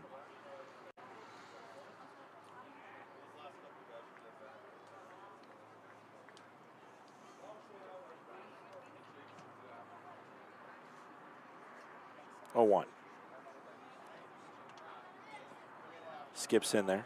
Thought about trying to go to third is Russillo, but holds up on it.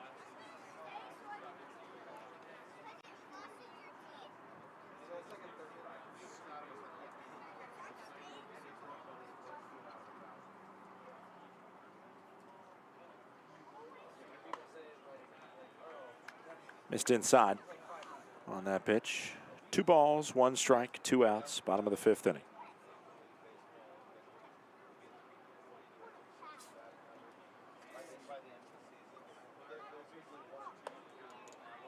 It's 3-1.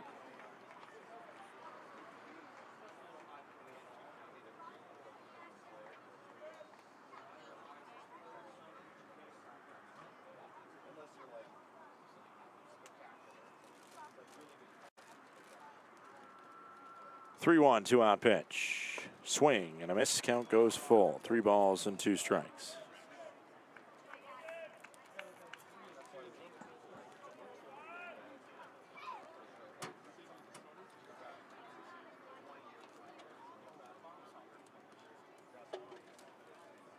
The 3-2 coming home. Hit on the ground, slow roller towards Logan Beard. Needs a play, gets a play. It's a 4-3 ground out for out number 3. We head to the 6th inning of work. It's the Range Riders 5 and the Boise Hawks 5.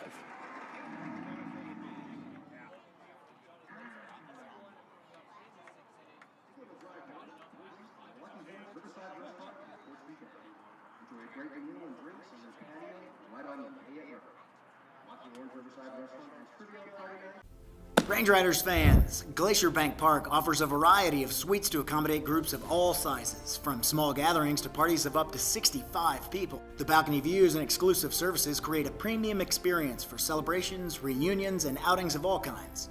Enjoy the convenience and comfort of your private space, breathtaking Montana scenery, and high-level action on the field, while our dedicated hospitality team creates an unforgettable experience for you and your family, friends, or business associates.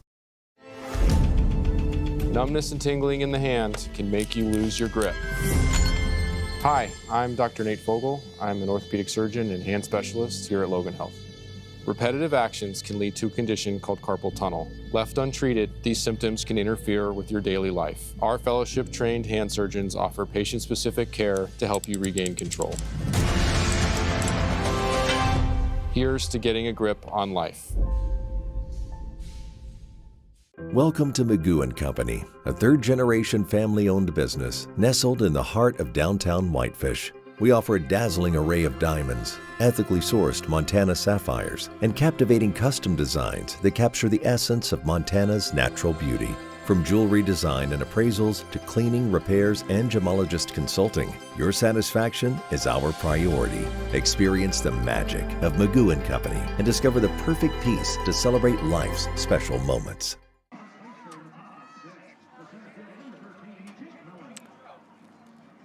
Ryan Dusang is the new pitcher for this Boise Hawks squad. Dusang has struggled against the Range Riders when he's seen them, as he fires this first pitch downstairs. 5-5 contest, top of the 6th inning, 1-0 count. As Jake Millen leads it off. Millen 0 for 2, the Range Rider center fielder. Catches the outside of the zone. Don't know how that got called a strike, but it did. It's 1-1. Yikes. The 1-1. Swing and a miss. 1-2.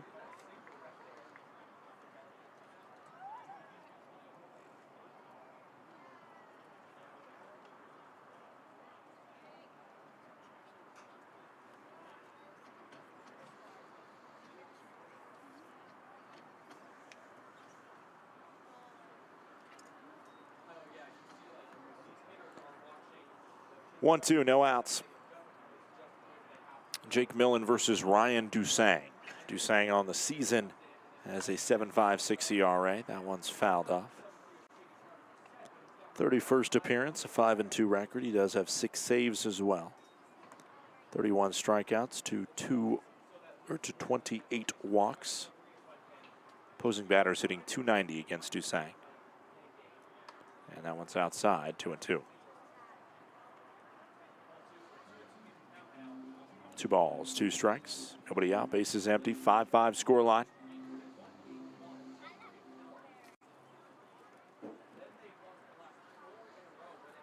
That one skips away. Count is now full. And again, one of those strikes coming into Jake Millen was a long way outside the zone. Home plate umpire has been inconsistent at best.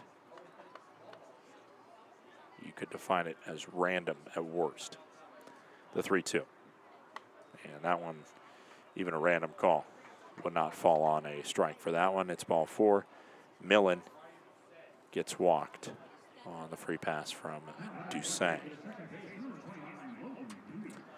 Logan Beard stepping up, hit by a pitch, his most recent time up.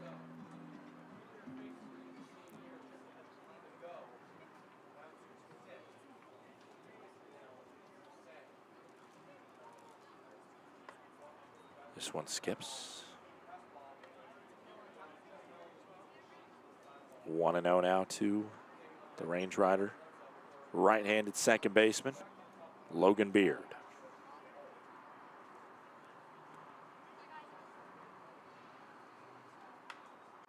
Sky-high fly down the right field line. What's going to end up at this one? It will be foul over near the bullpen.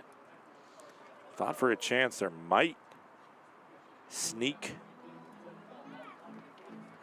a fair down the right field line. That would have been something if Range Riders would have been able to get a hit out of that one.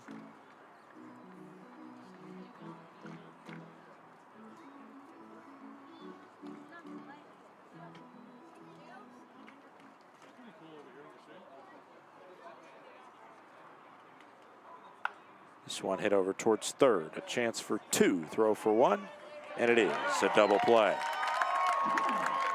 Right at Rocio, who is pinched in over at third. And as clean as you like it, 5-4-3 to kill 2. Johnny Lutzow steps up, 1 for 2 Lutzow with a single and a pop out.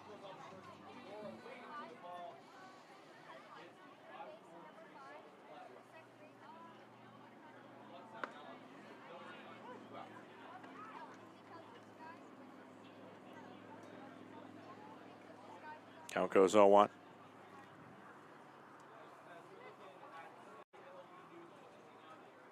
This one hit hard. Well struck ball by Johnny Lutzow. Cracked that one at 98 through the left side. That's got to feel good for Lutzow because he's had a lot of soft contact over his time here in Glacier. That one was one of his better contacted balls all season. A 2-out single to get Lutzow aboard.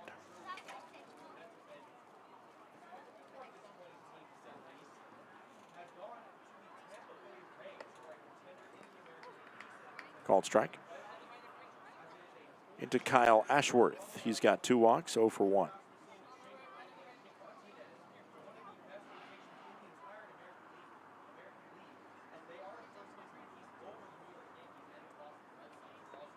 Ball. 1-1 on Ash. Dusang trying to fire a clean inning. Warm-ups are minimal, if at all, over there in the bullpen. It might be Longshore back out there, or there is somebody that's already ready to go and waiting in the dugout.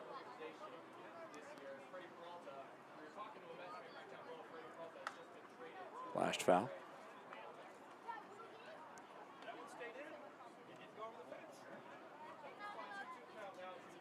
Two balls and 2 strikes.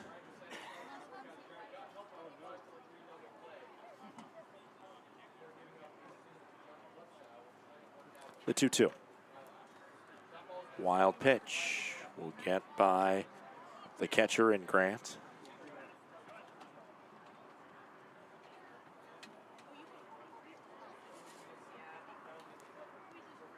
Count goes full, 3 balls and 2 strikes.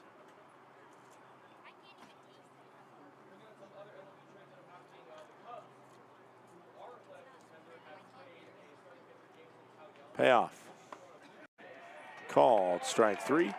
Ashworth will challenge, and the Range Riders will be out of challenges. Range Riders, no challenges remaining, and we hit the bottom of the 6th. A double play really killed the opportunity this innings. It's Murillo, Neves, and Grant due up in the bottom of the 6th in a tie game.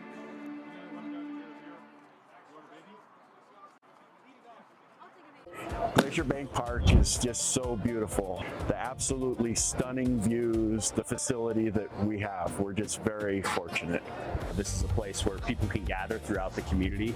The location of the park itself is centrally located within the valley, and as such, it keeps everybody coming from all the different municipalities throughout the valley, and really it's just a hub for the community to meet. My favorite thing about coming to the ball field is seeing old friends, seeing the beautiful complex, and the staff, how friendly they are. They greet us with friendliness, and the seats are awesome. We also get to connect with folks as far away as Boston that are here on vacation that actually want to come to a ballpark because I talk them into it because that's how special it is. So we come to socialize. We love our group, and we just have a really good time. Of course, we like watching the game too, and we like to win.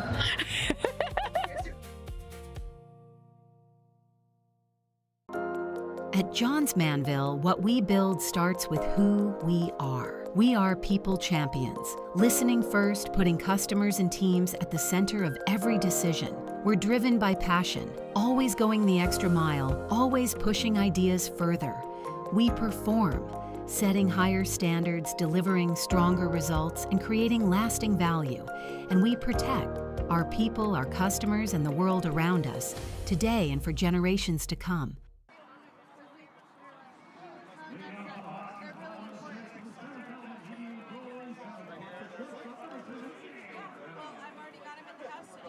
Diego Murillo leads it off for the Boise Hawks here in the bottom of the 6th inning. Murillo 0 for 2, strikeout and a flyout. This one's hit towards short. Carson Garner grabs it off the dirt and gets it just in time to get out Murillo. Close play over there at first, but it's an out. Nonetheless, recorded 6-3 in your scorebook from Garner to Vredenberg.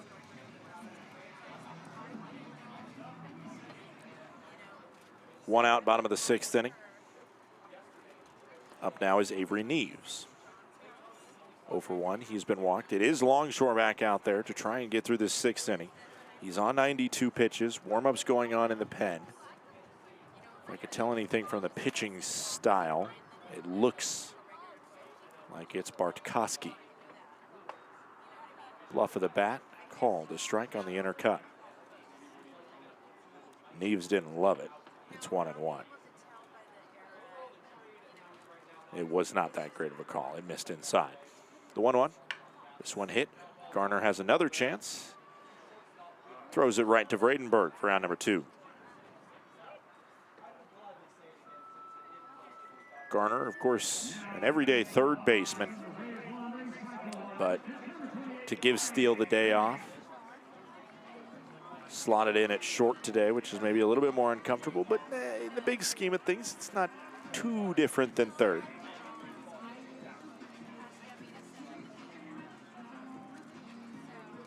The main thing you're lacking is if there's a double play type situation, the chemistry between Beard and Garner, or Beard and Steele just has to be so high that it would be a tough sell to try and match that.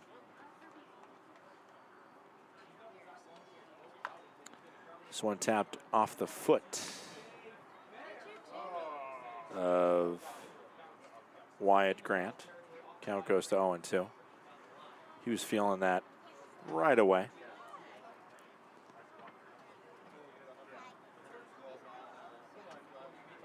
Count goes to 0-2 on the foul ball. Grant, a solo home run and a 2 RBI double. He's been a big part of this game for the Boise Hawks offense. 0-2, 2 out pitch into Grant with the bases empty. Missed, it's 1-2. Long short, just trying to power through this 6th inning of play. Range Riders have gotten consistent, solid starts in nearly every single fixture of this week. But have only turned it into 1 win. This is a sky-high fly to right.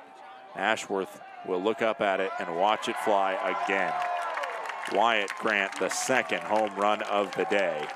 This one a carbon copy of the last. 96 off the bat, 362 feet. And it just somehow finds a way out of here.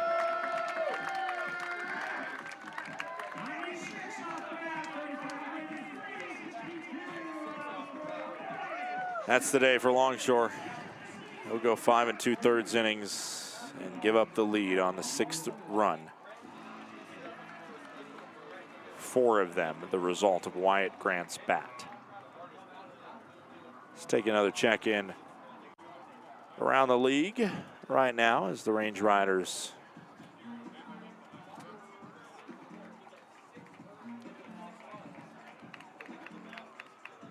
are obviously, like everybody, pretty interested in what's going on around the PBL.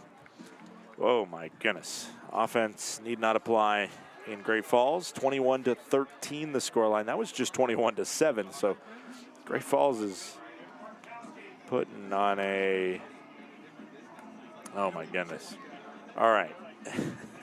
It's a 6-run bottom of the 8th. And here's how it's happened for Great Falls. They had a single, a home run, a single, a double, and then a strikeout for the first out of the inning. And then it was a single, new pitcher came in, hit by pitch, walk for the new pitcher. But of course there was a 10-run top of the 5th for Missoula as, oh my goodness, I mean, I'm looking at the top of the 5th. The scoring plays were 2 RBI double, 2 RBI double, RBI walk, RBI walk, RBI walk. Oy. And then a 2 RBI single and a wild pitch that scored a run. Oy. Bartkowski takes over.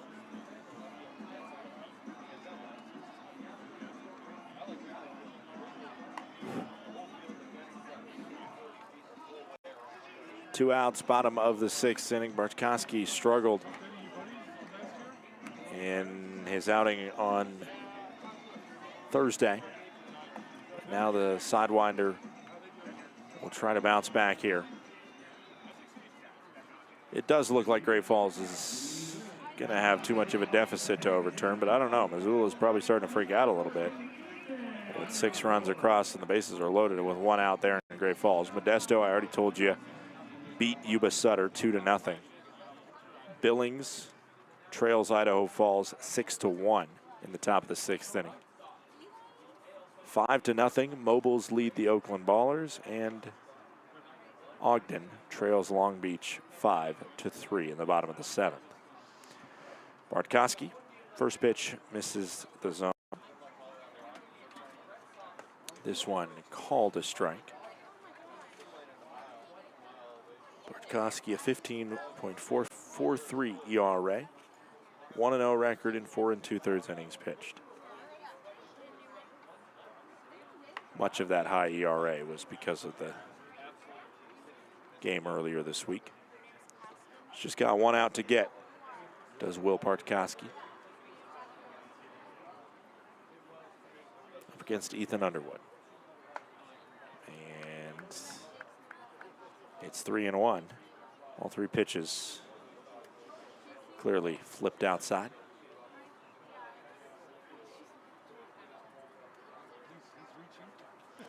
The 3-1.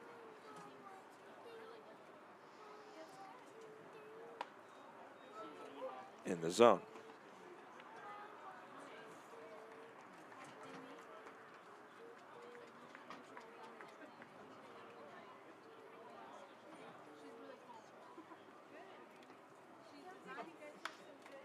fouled by Underwood.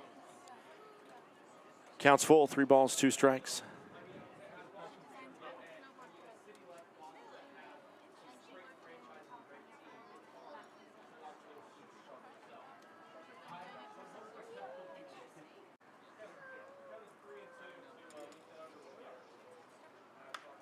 Fouled off again.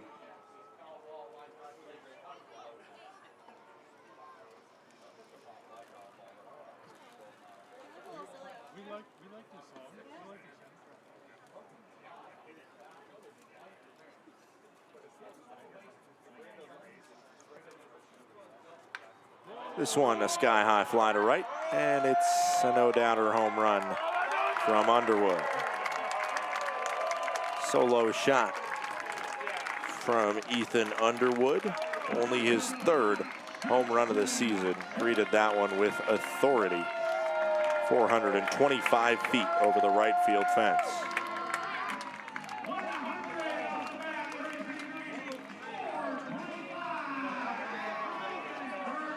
Seven to 5, the Boise Hawks lead. Jeremy Pietkevich now stepping in.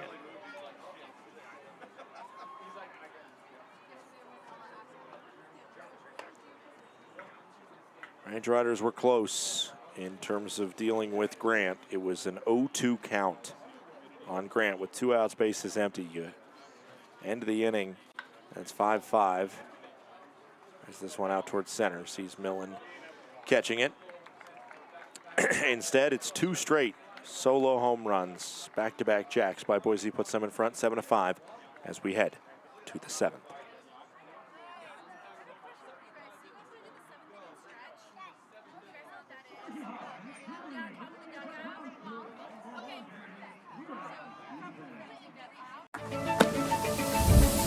When injuries occur, it can feel like your goals are out of reach.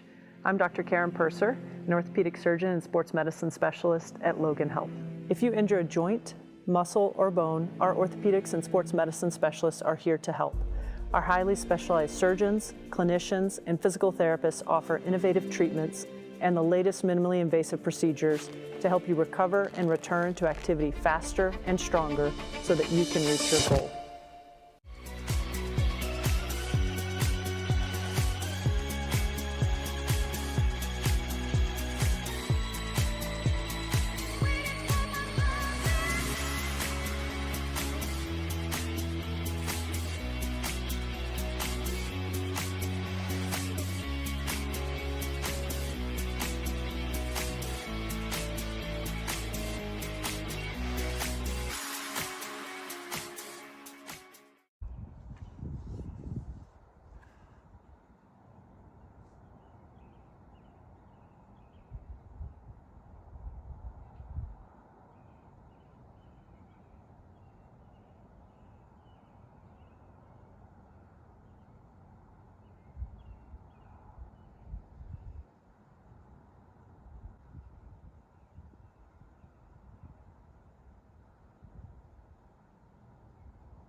Welcome back in here. It's the top of the 7th inning. Rover, the due-up, facing off against Cooper Sane, the new pitcher. First pitch in the zone on Tommy. Brody Capps and Brock Vredenberg also due up this inning. 2, 3, and 4 for the Glacier Range Riders.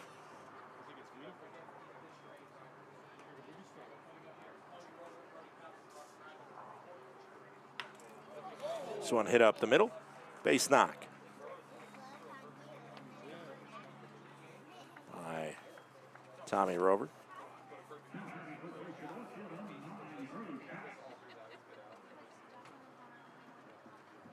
First hit of the day by Tommy. Up comes Brody Capps, who had a 2 RBI single his last time up.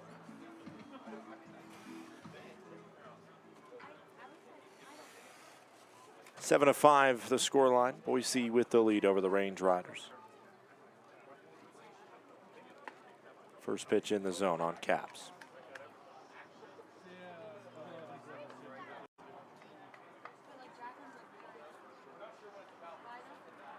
The 0-1.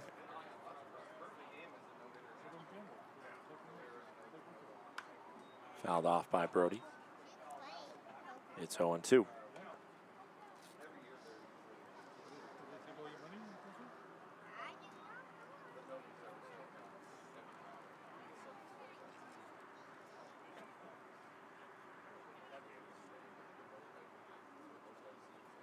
Oh, 2, no out pitch. Low and away. Blocked. The throw to first was aggressive from Grant, but with a couple home runs today, maybe just feeling a little bit more inspired. 1 ball, 2 strikes. Nobody out, top of the 7th.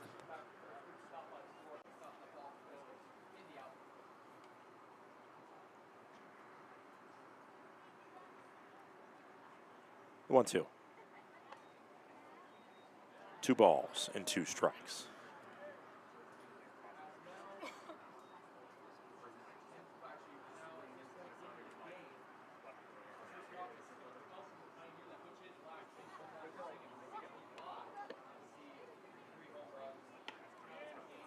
Three and 2 goes the count as that one just missed outside.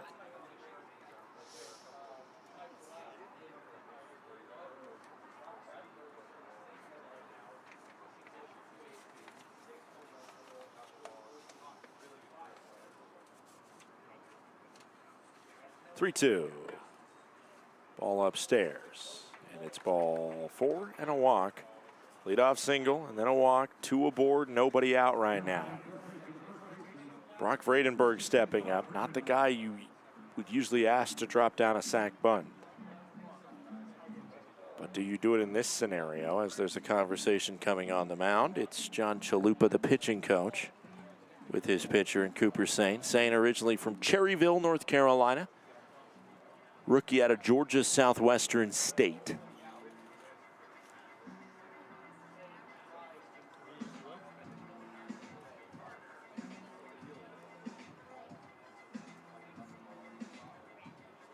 Georgia Southwestern State, located in Americus, Georgia, which is, as you might expect, in the southwestern part of the state. Georgia Southwestern State, yeah. Just finished up his career with the Canes, playing at the Division II level. There, Cooper Sain. Funny enough, I call the guy that played at the Division II level at Valdosta State, which is located in Georgia, and his name was Cooper Kane.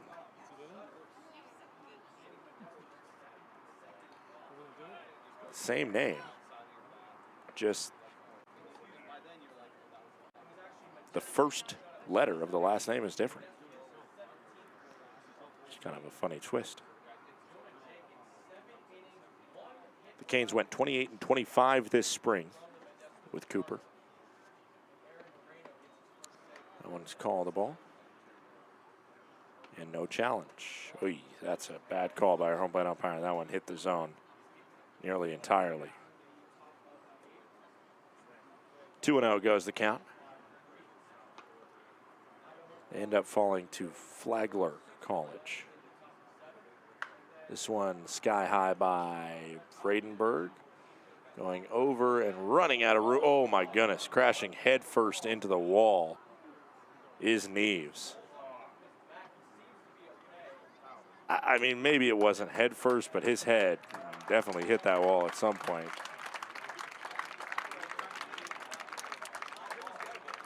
Two balls and 1 strike, nobody out. 7-5, Boise with the lead over Glacier. That was a high fly ball, and thank goodness Neves is okay because he was running hard over there. The trainer down in the dugout, and Andrew Gong coming out to double check and make sure he's good. But I think this is more of a exhausted type moment to chill out for a second and absorb the hit rather than an actual injury. 2-0 into Brock Vredenberg. Home run today for Brock. Time taken. Vredenberg calls time.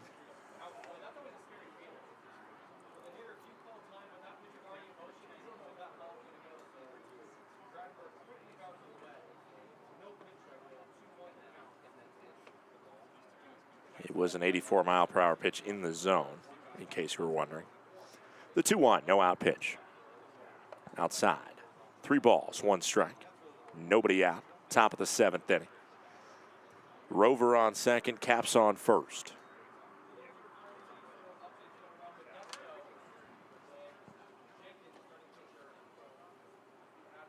The 3-1 pitch in.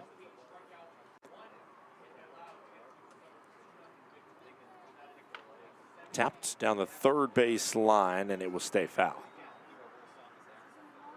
Count is now full, 3-2 for Brock Vredenberg.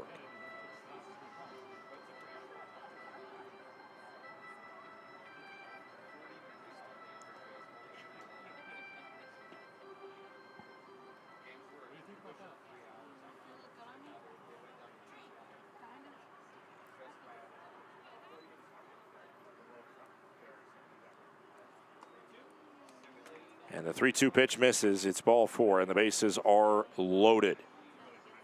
Up steps Carson Garner. 1 for 3 is Garner with a double off the base of the wall in right center field.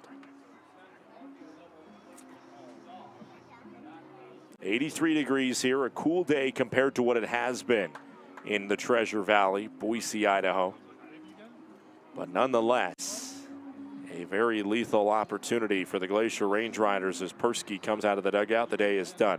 We're going to take a quick break here on the broadcast because we got some commercial time to kill. It's the Range Riders 5, Boise 7. A new pitcher coming in. Bases loaded, no outs for Glacier.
Welcome back. It's the top of the 7th inning. 7-5, the scoreline. Boise leads Glacier.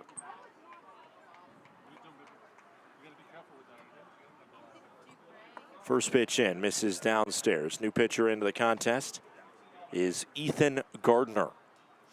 Gardner, the Meridian, Idaho native, steps in there, throws a first pitch ball.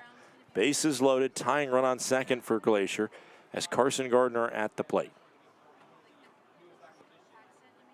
Swings and misses at that one. It's 1-1.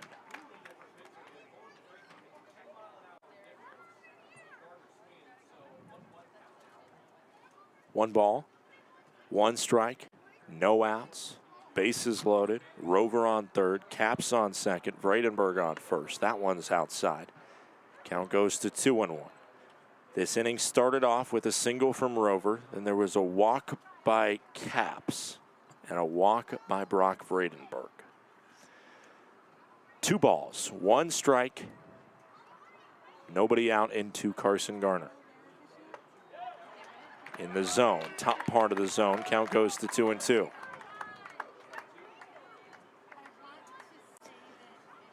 Other than a double or a triple play, the worst possible scenario, is a strikeout here. You do not want that to happen. A 2-2. Ball outside.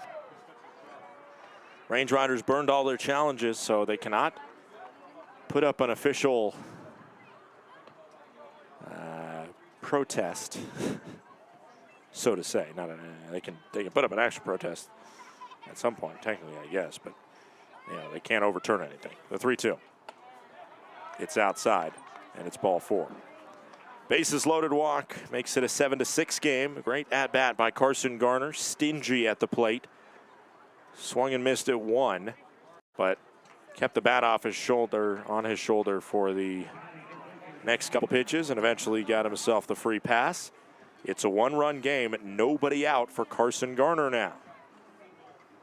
Or Carson Hornung, the other Carson for the Range Riders. Hornung batting .297, 2 home runs, 32 ribbies.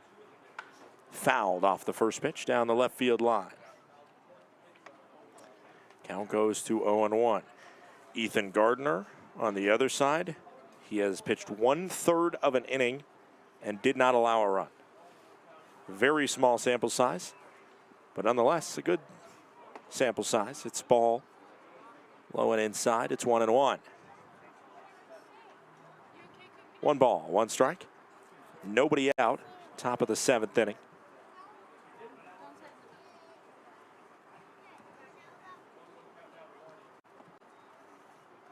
Missed inside again. Count goes to 2-1.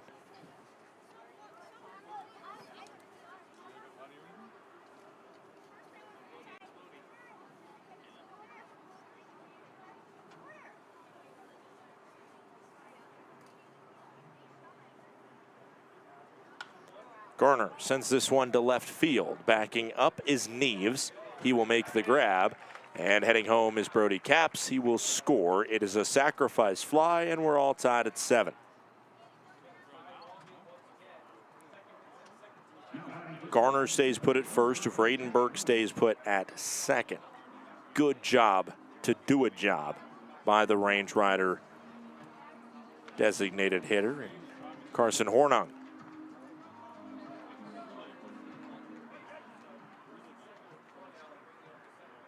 Now Jake Millen steps in. Millen's 0 for 2.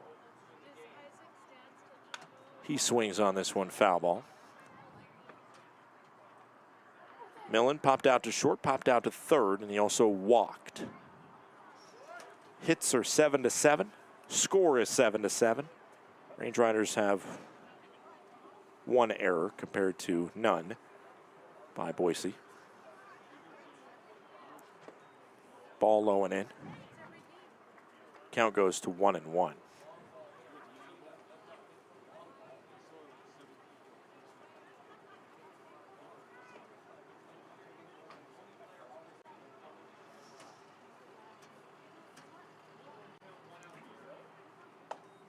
Right over the heart.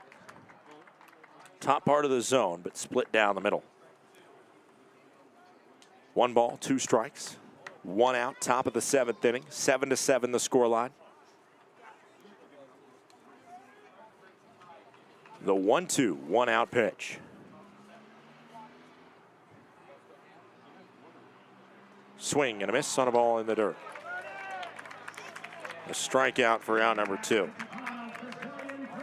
Millen goes to 0 for 3, and up steps Logan Beard. He is 0 for 2. Grounded into a double play his last time up, but man, was he close on his first trip to the plate, being able to get a double down the left field line. It was just foul, but something here.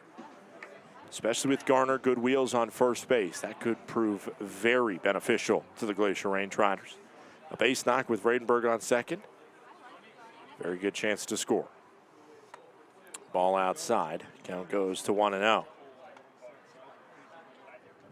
7-7 scoreline in the 7th inning. The 1-0, 2 out pitch. Low and away from Ethan Gardner. There's a Dylan Gardner on the Ogden Raptors, who's also a solid relief pitcher. 2 balls, no strikes. 2 outs, top of the 7th. 3-0. Johnny Lutzo waits on deck, but standing right there right now is Drew Collins. So it will be a pinch hitter if we get there. And that's exactly what will happen. Drew Collins will get a bases loaded situation. Drew Collins, it's an interesting situation because he's hitting .282. He had some clutch hits last Sunday for the Range Riders in that win over Ogden. At the same time, you don't hate having him on your bench as an option to pinch run as well if he can do something there. But instead, a tie game, you bring in Drew Collins. You also got Donovan Ratfield, but you don't want to bring him in as a designated pinch hitter because once he exits the game, he can't come back in, and then you don't have a backup catcher. 1-0 goes the count. Johnny Lutzo will probably throw the gear back on. And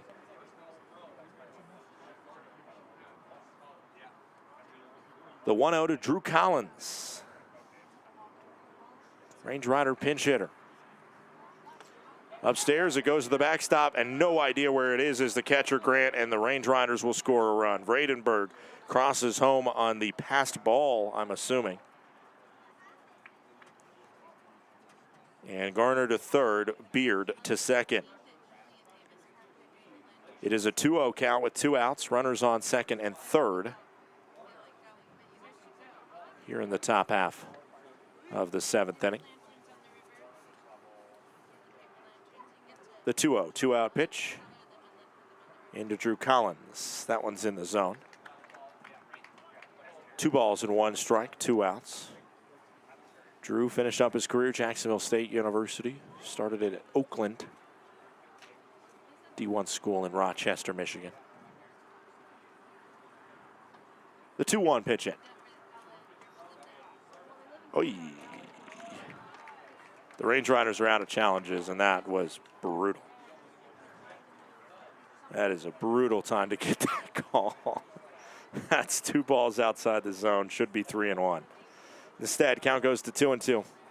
2 outs, 2 on. Deuce is wild here, top of the 7th inning. And that one's a ball upstairs. 3-2.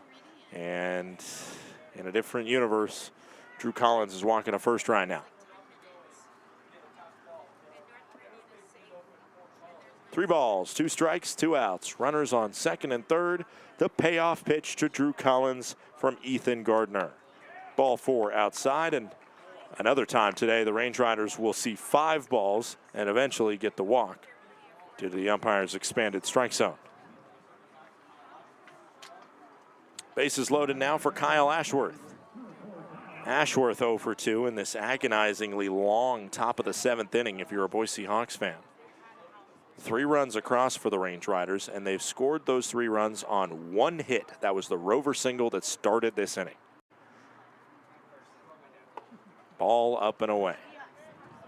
This inning has gone single, walk, walk, walk, sac fly, strikeout, walk, walk. Collins on first. He's got good speed if he gets a chance to run. No one called a strike on a pitch that truly missed inside. It is 1-1. And the Range Riders once again are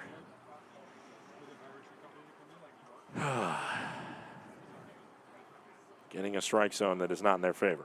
The 1-1. This one hit on the ground towards second, fielded by Pietkovich, and the throw to first is good for out number 3. Range Riders take a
Welcome back in. Glacier Range Riders with a 8-7 lead here in the bottom of the 7th inning.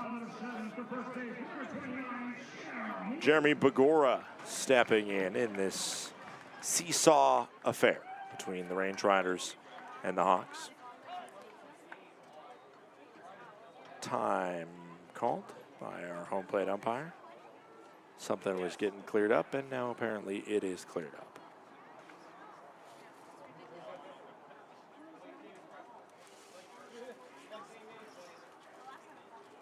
8-7. The scoreline, Glacier leads. Davis Pratt fires the first pitch outside. We've seen 7 hits by each side, but 15 total runs scored as free passes have been an issue. For Boise, they've taken advantage of their long balls and their hits, as that one misses. 2-0 into Begora. Begora is 1 for 3. He has a single. Struck out his last time up, though. The 2-0 pitch in. Called a strike. Truly, that one was a little bit below the zone. 2 balls and 1 strike. That expanded strike zone is carried over to the bottom of the 7th, at least a little bit. But it was right on the line, really. 2-1. Swung on to center field. Millen tracking back. And he makes the grab. All the way to the warning track it goes. 389 feet. If it went 395, it probably is at least off the wall. Ryan Rocio now stepping in.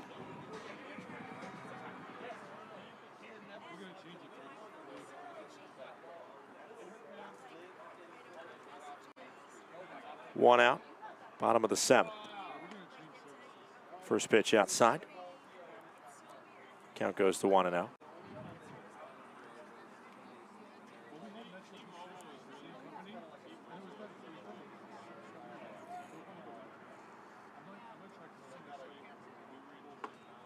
In the zone, 1-1.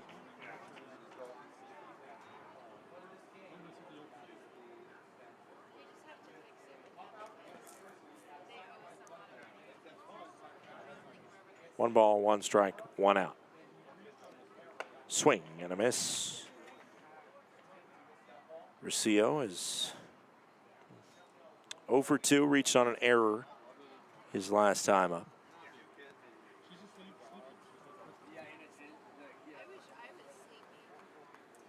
One ball, 2 strikes. 1 out pitch. Popped it up. Will this one stay in play? Lutzo back. And that one is a foul ball out of play.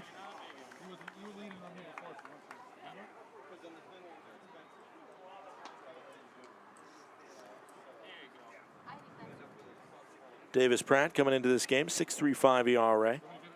22nd appearance for him. So Range Riders lead here in the late going. Not an unfamiliar sight to have that happen. It has happened every game this week. They have been leading at this point in the contest, other than the Thursday night loss, where the Range Riders fell 12-6 and were trailing pretty much the entirety of that game. 1 ball, 2 strikes, 1 out into Rocio. Well struck ball up the middle, base knock. A 1 out single. Puts the tying run on base, the go-ahead run at the plate in Matthias Haas. 2 flyouts and a strikeout for Haas. Haas stepping in there. Batting from the right side. The Northern California kid. First pitch, a strike. Count goes to 0-1.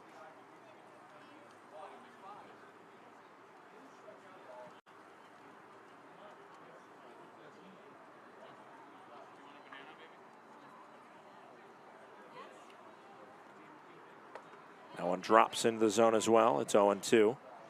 Both of those gnarly breaking balls from Davis Pratt. 79 miles per hour pitched in there. No balls, 2 strikes, 1 out. Will he dial it up to 90 plus now? The pitch in from Pratt. Just upstairs. 94 on the gun. A 15 mile per hour difference from the first 2 pitches thrown by Pratt, as Haas is trying to key in on the hurls from the right-hander. The 1 ball, 2 strike, 1 out pitch. Runner's going, fouled off. Runner will head back to first.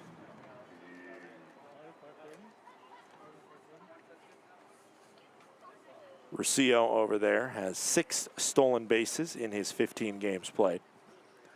Been caught once. 1 ball, 2 strikes, 1 out. Bottom of the 7th inning. Up and in. Limbo action. That's 94 at your face.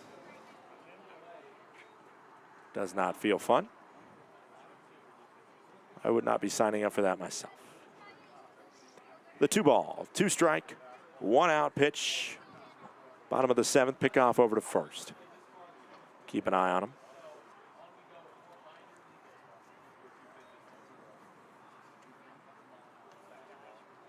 Two, 1 out pitch. Once more. Pitch in. Up the middle, that's another base knock.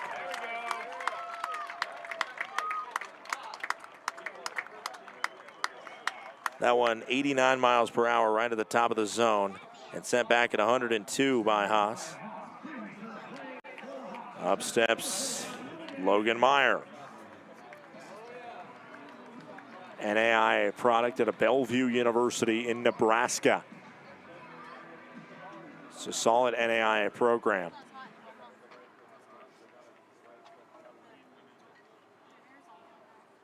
The first pitch in. Up and away. 1-0.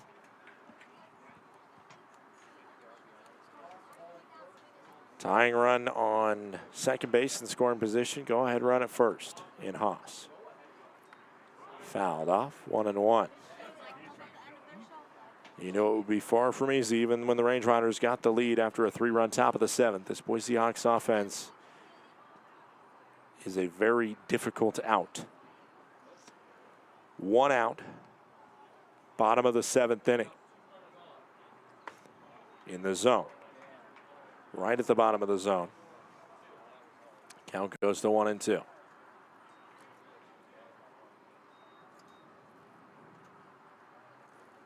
The 1-2, 1 out pitch.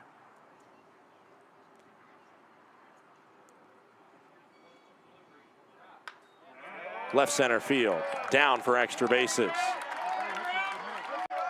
Millen cuts it off before it gets to the wall. A green light to send the runner home. The relay comes in, and it is not in time. A 2 RBI double by Logan Meyer puts the Boise Hawks back in front. Another well-struck ball against Davis Pratt, and it is 9-8 Hawks. Still just 1 out. Logan Meyer comes through in the clutch, and up steps Diego Murillo.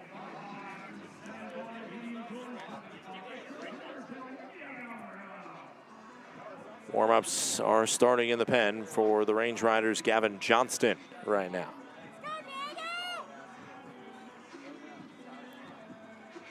Conversation coming between the catcher Johnny Lutzow and pitcher Davis Pratt.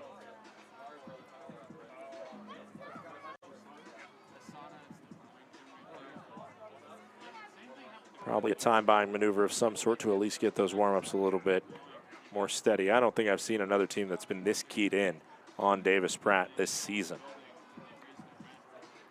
I've seen teams be able to walk against him and then get 1, maybe 2 hits. But this is kind of shocking to see 3 hard hit balls in a row, as Will Oman's going to come out and have a conversation now. Will Oman, Range Rider pitching coach in his first season. He's had his work cut out for him. A bullpen that is not been bad. They've just been inconsistent. I mean, Davis Pratt has come out here and had some nuclear innings, but his past 2 outings have been the opposite of what was needed. He inherited a 1-run game here, and after he got a easy fly out on the first batter, it has just been him looking off against Russillo and Haas, who hit it hard, and then Meyer hit it hard to the gap. 9-8, Boise leads Glacier. 1 out, bottom of the 7th inning.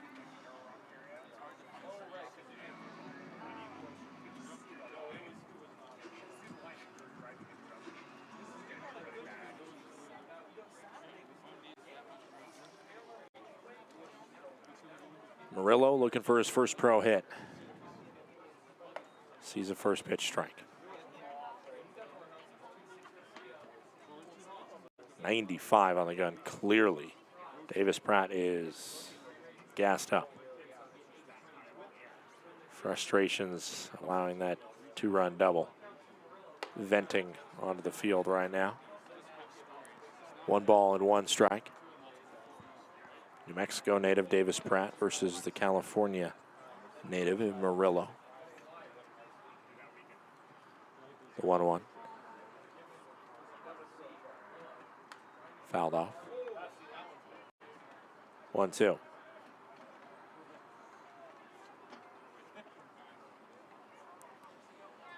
One, 2, 1 out. Bottom of the 7th inning. The top half of this inning and the bottom half have been excruciatingly long. As this one hits through on the right side. Green light to send the runner home. The throw will be cut off. And it's an RBI single by Diego Murillo. Meyer scores from second. And it is Boise 10, Glacier 8. Todd Pratt would come out and make the change as the first professional hit by Murillo brings to a close the day for the Range Rider reliever. We will take a quick break as the new pitcher comes in to warm up. Gavin Johnston will step onto the mound for the Range Riders. We'll be right back.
Numbness and tingling in the hand can make you lose your grip.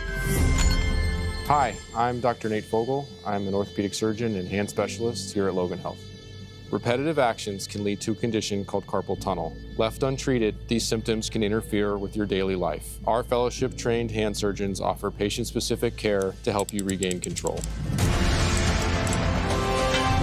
Here's to getting a grip on life. And Michael Byrne. First pitch, a ball. Count goes to 1-0. Avery Neves, the man at the plate. He is 0 for 2. His last time up, he grounded out.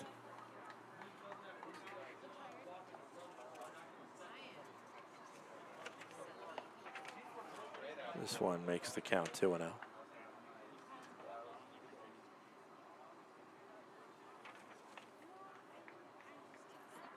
Gavin Johnston, just his 4th appearance, 7.71 ERA for the right-hander. Attended college at Southeast Missouri State. In the zone to Neves.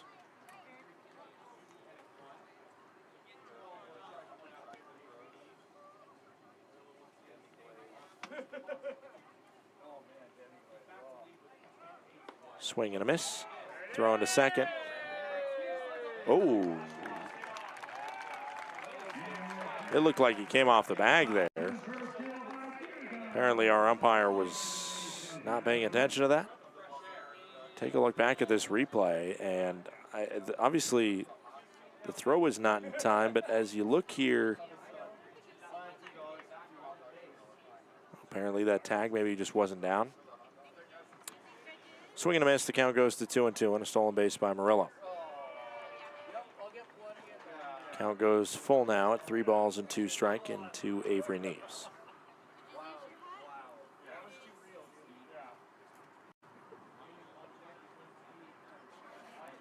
Payoff pitch. Swing and a miss. Ball in the dirt. The throw down to third. Oh my goodness, and it's thrown into left field.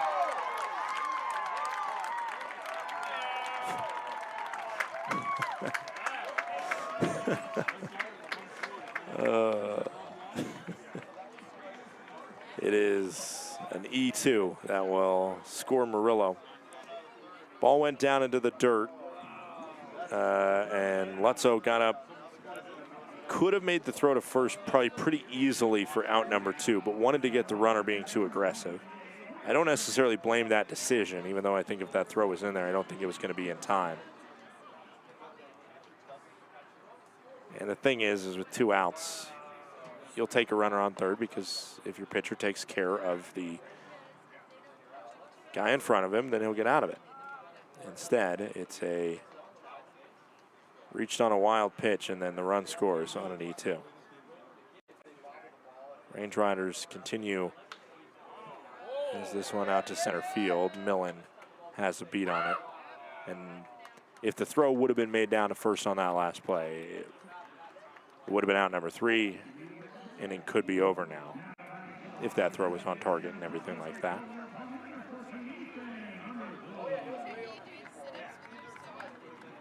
That's probably why, in retrospect, Lutzo would have made the decision to fire down to first.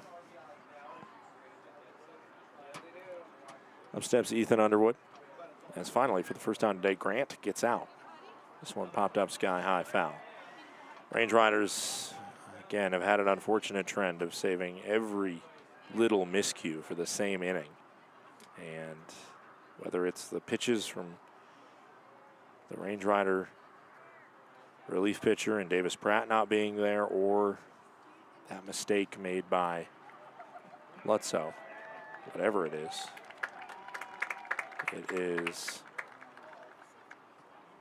something you would have hoped the Range Riders would have cleaned up, having such a bleeding inning every game, especially in losses, even in some wins. There have been innings that have gotten away from the Range Riders. 1-1 in the zone, 1-2.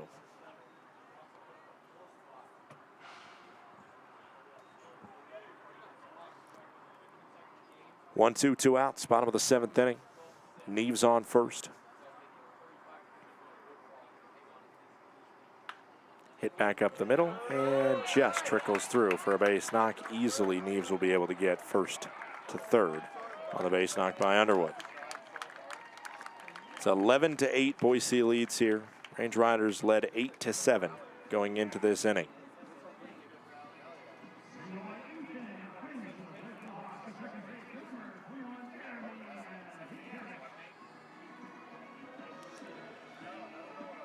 Another big blockbuster trade just made.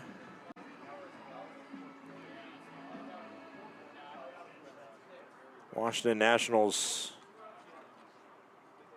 just traded Luis Garcia Jr. to the New York Yankees. He is currently a top the NL in slugging percentage.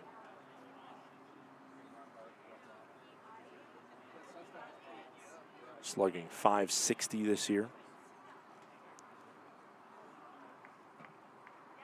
1-0 pitch will come into Pietkovic.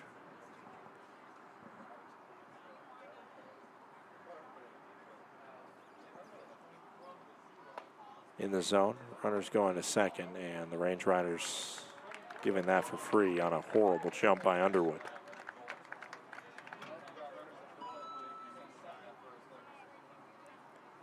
One ball, one strike, 2 outs.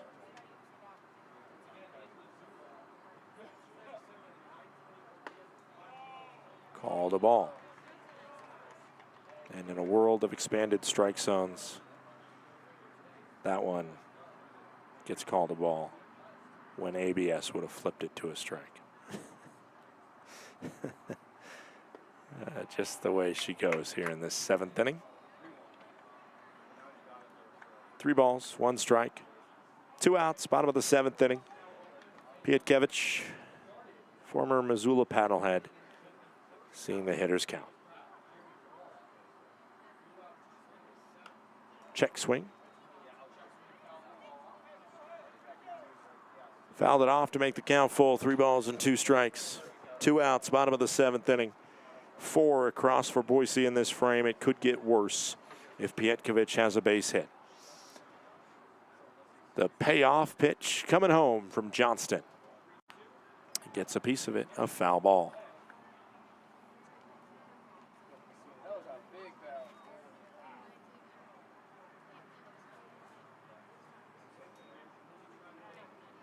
Three-two once more.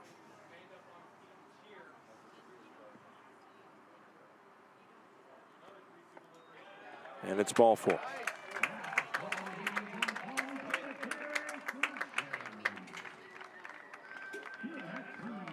Bases are loaded.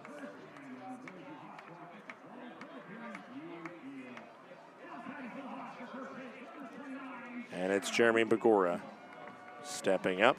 He flied out to center all the way back in the beginning of this inning on the first batter that Davis Pratt saw.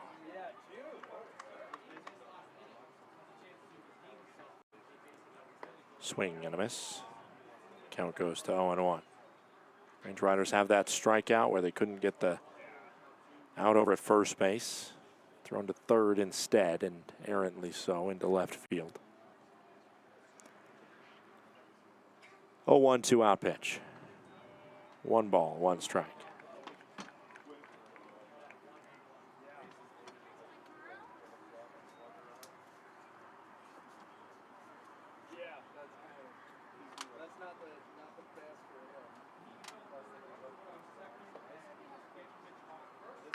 This one towards left center field, down for a base knock. Should be 2 runs.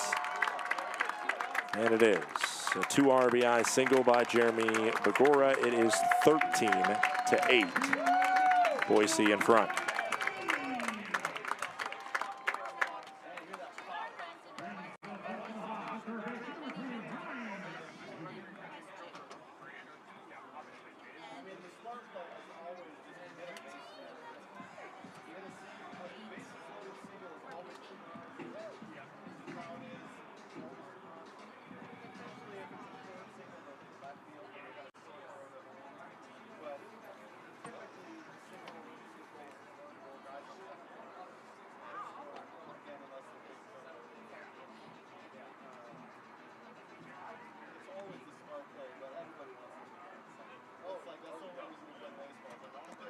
Two outs, runners on the corners, 13-8. Boise with the lead over Glacier as the second time this inning. A pitching change will be made. And I don't have much words for you, so I'm going to join the break that will be taking place and take my second break of the inning. It's Range Riders 8, Boise 13, 2 outs in the bottom of the 7th.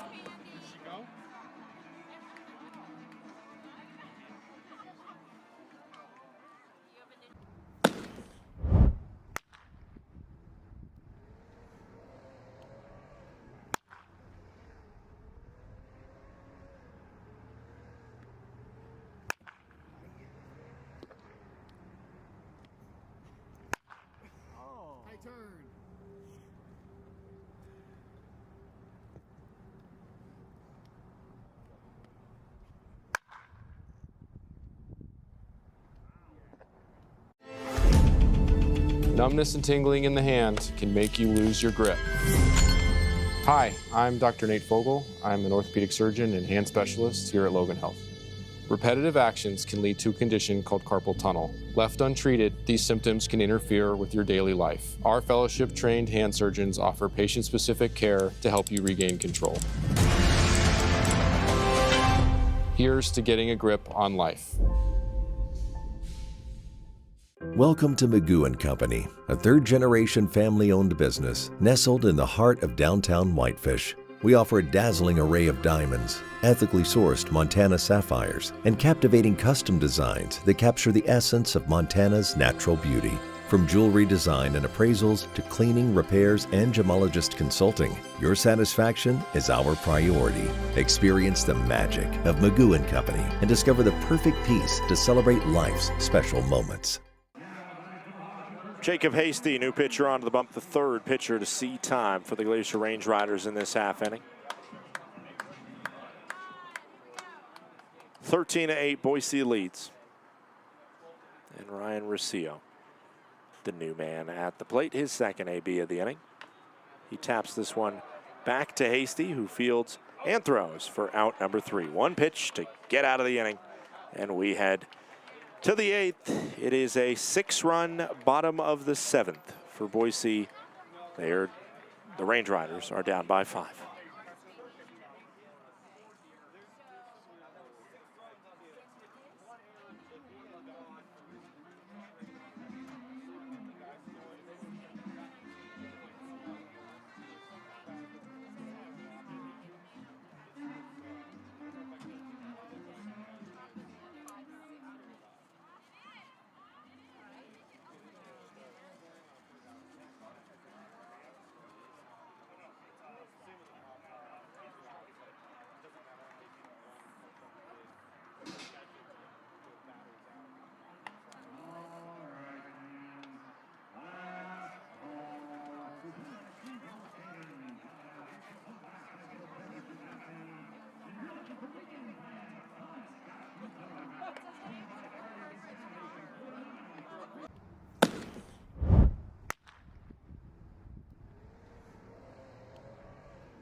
Numbness and tingling in the hand can make you lose your grip.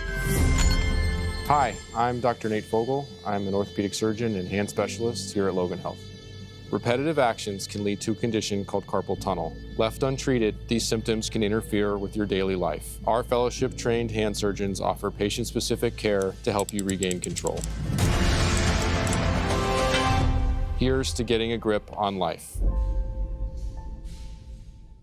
Welcome to Magoo & Company, a third-generation family-owned business nestled in the heart of downtown Whitefish. We offer a dazzling array of diamonds, ethically sourced Montana sapphires, and captivating custom designs that capture the essence of Montana's natural beauty.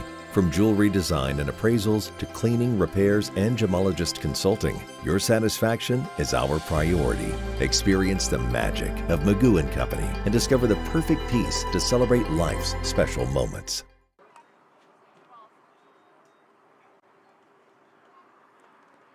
Trying to see if he can spark something here. New pitcher on the bump is Jackson Peters, fouled up. Count goes to 2-1.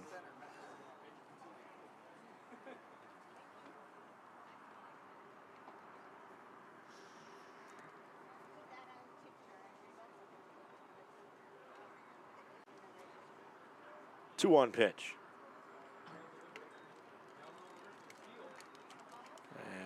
As 4-pitch walk, actually.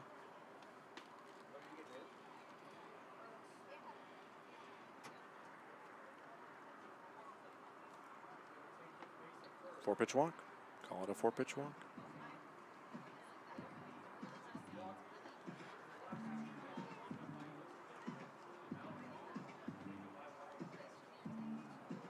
steal the first to lead it off. Again, new pitcher into the contest is Jackson Peters.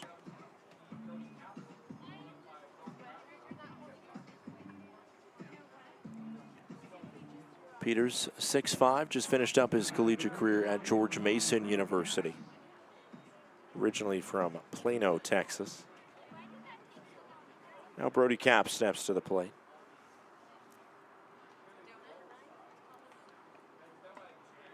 Called strike. 0-1.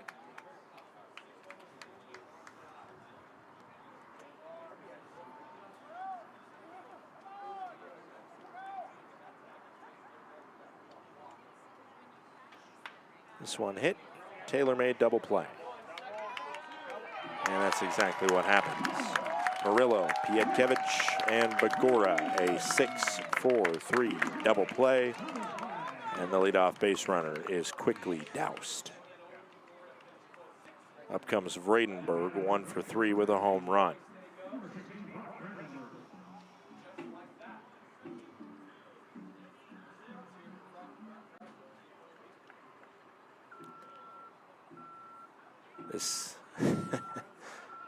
This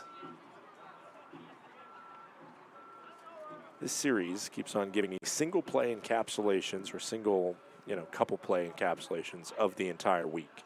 And that one could be another one. It's a called strike on the inside of Vredenberg. 1-1 strike. You get a 4-pitch walk. Doris wide open to possibly be able to take advantage of it. Cap steps up. He's been one of your best batters of the week, and a double play. Called strike. Count goes to 1-2. Looks like it'll be Hasty in the bottom of the 8th. I'm assuming Range Riders were holding on to Hasty to possibly use him in an 8th and, if necessary, 9th inning. Because he has been way more reliable as of late. He had kind of a funky stretch in June there, but he's been able to balance it out a little bit more. 2 balls, 2 strikes, 2 outs. Range Riders down by 5. Hammered by Vredenberg out towards right field, and the catch is made. Vredenberg hit it clean at 102. It's a fly out to right field as Haas makes the grab. We head to the bottom of the 8th. Insurance on deck for Boise, up by 5 after an 11-pitch frame by Jackson Peters.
It's the bottom of the 8th inning. Steele does come in at short, and Garner will move over to his more natural position at third base. Vredenberg and Beard on the right side of the infield, and the outfield is Caps, Millen, and Ashworth. Johnny Lutzow behind the plate. Jacob Hasty still on the bump through 1 pitch to get out of the last inning, And now fired that one in the zone. The count goes to 0-1. Hasty, full numbers for him on the season, a 7.31 ERA, 1 win, no loss, 32nd appearance. Foul scraped by Haas. Count goes to 0-2. Haas got his first career base hit as part of that onslaught last inning. 6 total runs scored by the Boise Hawks. Fouled off again. Count stays 0-2. Range Riders 6th, scratch that, 5th different pitcher used today after Longshore went through 5 2/3 innings. Ended up allowing 6 runs all earned. Outside 1 and 2. Longshore had 4 strikeouts. Johnston had 1. But Pratt, who strikes out a ton, could not get any. Bartkowski couldn't get any. And now what can Hasty do on the 1-2? Tapped over to third. Charging is Garner. Funky hop a little bit, but it's clean from Garner as he was trotting towards that baseball. Hopped into his breadbasket. And the fire to first is good for out number 1. Logan Meyer steps up. Meyer, a 2 RBI double that gave the lead to Boise his last time up. 13-8, the Hawks lead.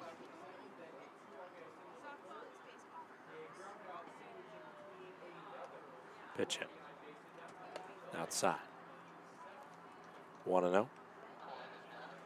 Range Riders back at home on Tuesday, hosting the Long Beach Coast in a 6-game series. Star Wars night on Friday. So come with us to a galaxy far, far away. First pitch on Friday, 7:05 p.m., Tuesday through Thursday, 6:35 p.m. And of course, Sunday is Family Day at the ballpark. 1:05 first pitch, and kids run the bases post-game, just like every home game at Glacier Bank Park. 2-0. Tapped back. A behind-the-back swipe attempted by Hasty. that was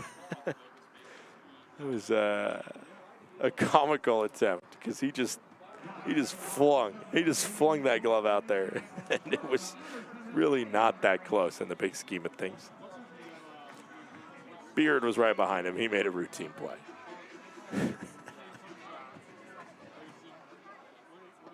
2 outs.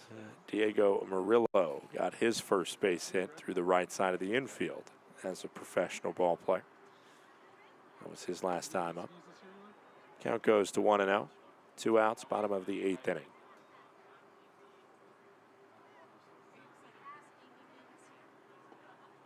(1-0), 2 outs. Boise leading Glacier by 5. Outside, it's 2-0.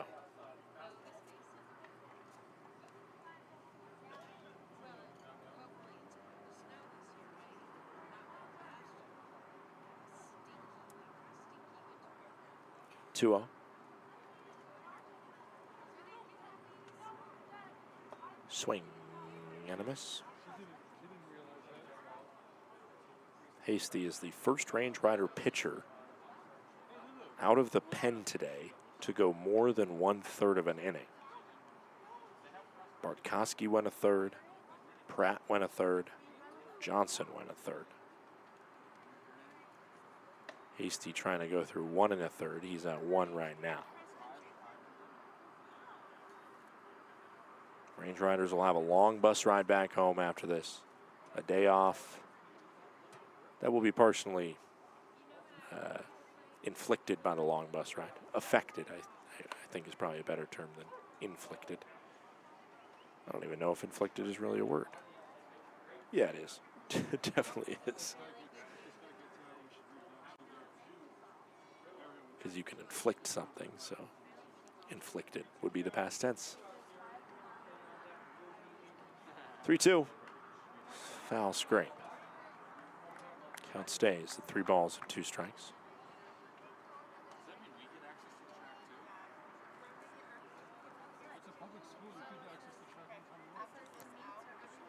Payoff coming in from Jacob Hasty to Diego Moreno. 3-2, 2 outs, base is empty.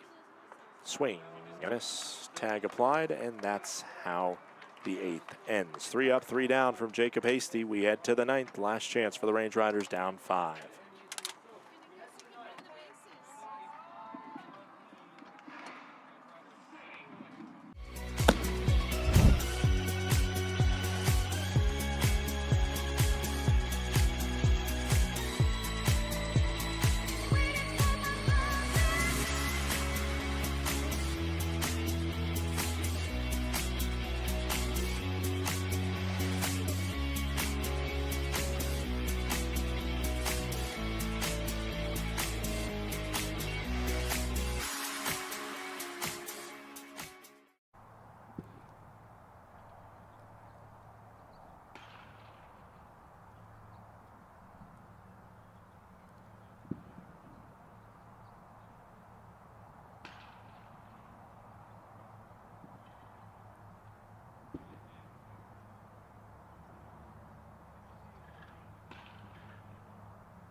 Welcome back in. The last chance for the Glacier Range Riders here to try and get their 2nd win of this series.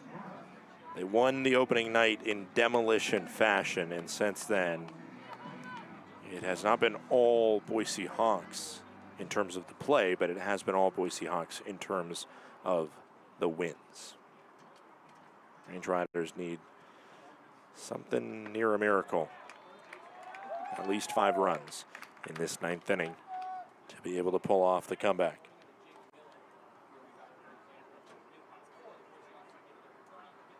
Oh, 1 count.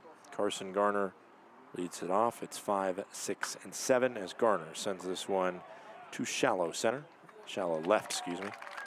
And the catch is made by Neves. Didn't have to move much to grab it. Pure swing.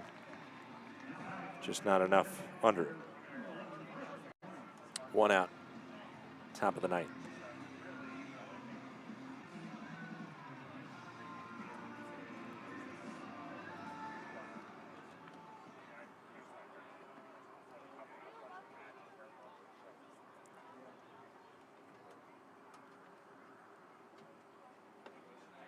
Pitch misses to Carson Hornung.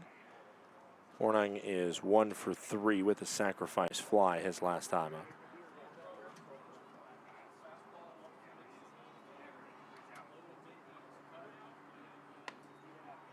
Called strike, 1-1.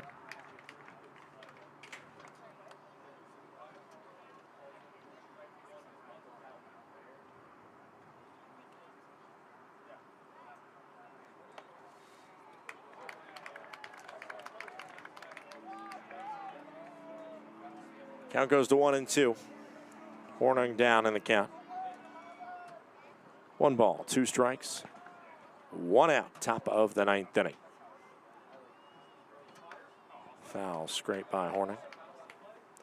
Zan Rose out here. He's one of the more surefire relievers for this Boise Hawks squad. I'm never a fan of bringing in a closer in a non-closer scenario, but nevertheless, they're doing it right now. 1 ball, 2 strikes, 1 out as Rose fires home.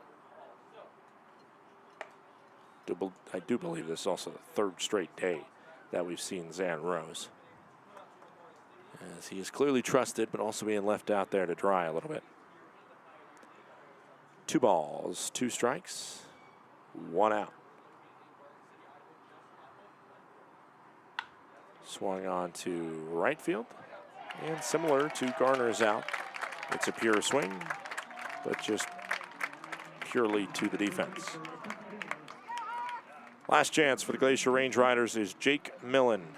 Millen 0 for 3, has 2 pop-outs and a strikeout. He does have a walk. Millen coming in with a batting average of .238. That'll drop a little bit lower unless he gets a hit here. First pitch is strike. On base percentage sitting at .379 for Millen. 0-1, 2-out pitch. Swing and a miss, and the Range Riders are down to their last strike. 0-2, 2 outs as Millen takes the top.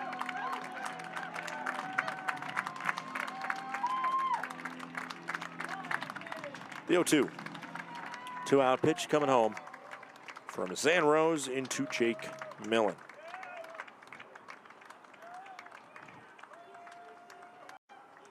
Pitch home.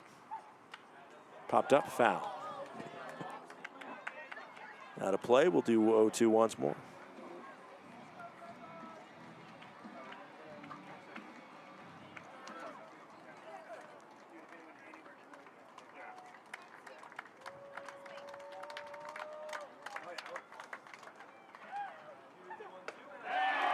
And a swing and a miss. That's how the game ends. Range Riders fall by a score of 13-8 after a 6-run bottom of the 7th. Spells doom for the Range Riders, their 5th straight loss, and they lose this series 5-1 in 6 in Boise. We'll just stay with you for the post-game report. Got a long bus ride back, so got to get out of here as quickly as possible. The winning pitcher, I believe, will be the pitcher that finished off that top of the 7th inning, Ethan Gardner. Losing pitcher will be Davis Pratt, 1/3 of an inning, no save in the 5-run win by Boise. Let's look around the league because there's not much more to say about this contest that I haven't already said or expressed through my tone. Missoula 23-17, a 40-run thriller with Great Falls. They win by 6. Again, 23-17. Modesto 2-0 in a very opposite fixture. 2-0 over Yuba Sutter. Ogden comes back to beat the Long Beach Coast 6-5. Coast play the Range Riders starting on Tuesday. Catch the PBL's newest team, the Long Beach Coast, at Glacier Bank Park next week. Red Pocket leading 7-3 over the Oakland Ballers. Range Riders fall in this one by a score of 13-8. Once again, a huge shout out to everybody that makes this broadcast possible. We hope to see you at the ballpark next week. Let's celebrate some summer. It should be great weather for baseball from the Flathead Valley. An absolutely marvelous week coming up. Spend your days, your evenings, and your evenings, and your evening nights. What am I saying? Spend your days and nights and everything in between with us. We hope to see you at the ballpark, and for all of us here at the Glacier Range Riders, including our technical director this week and most of the season, Christian Banda. My name is Sky Gladstone. We'll talk to you on Tuesday night at 6:35 versus Long Beach. Until then, have a great rest of your Sunday afternoon and stay safe out there.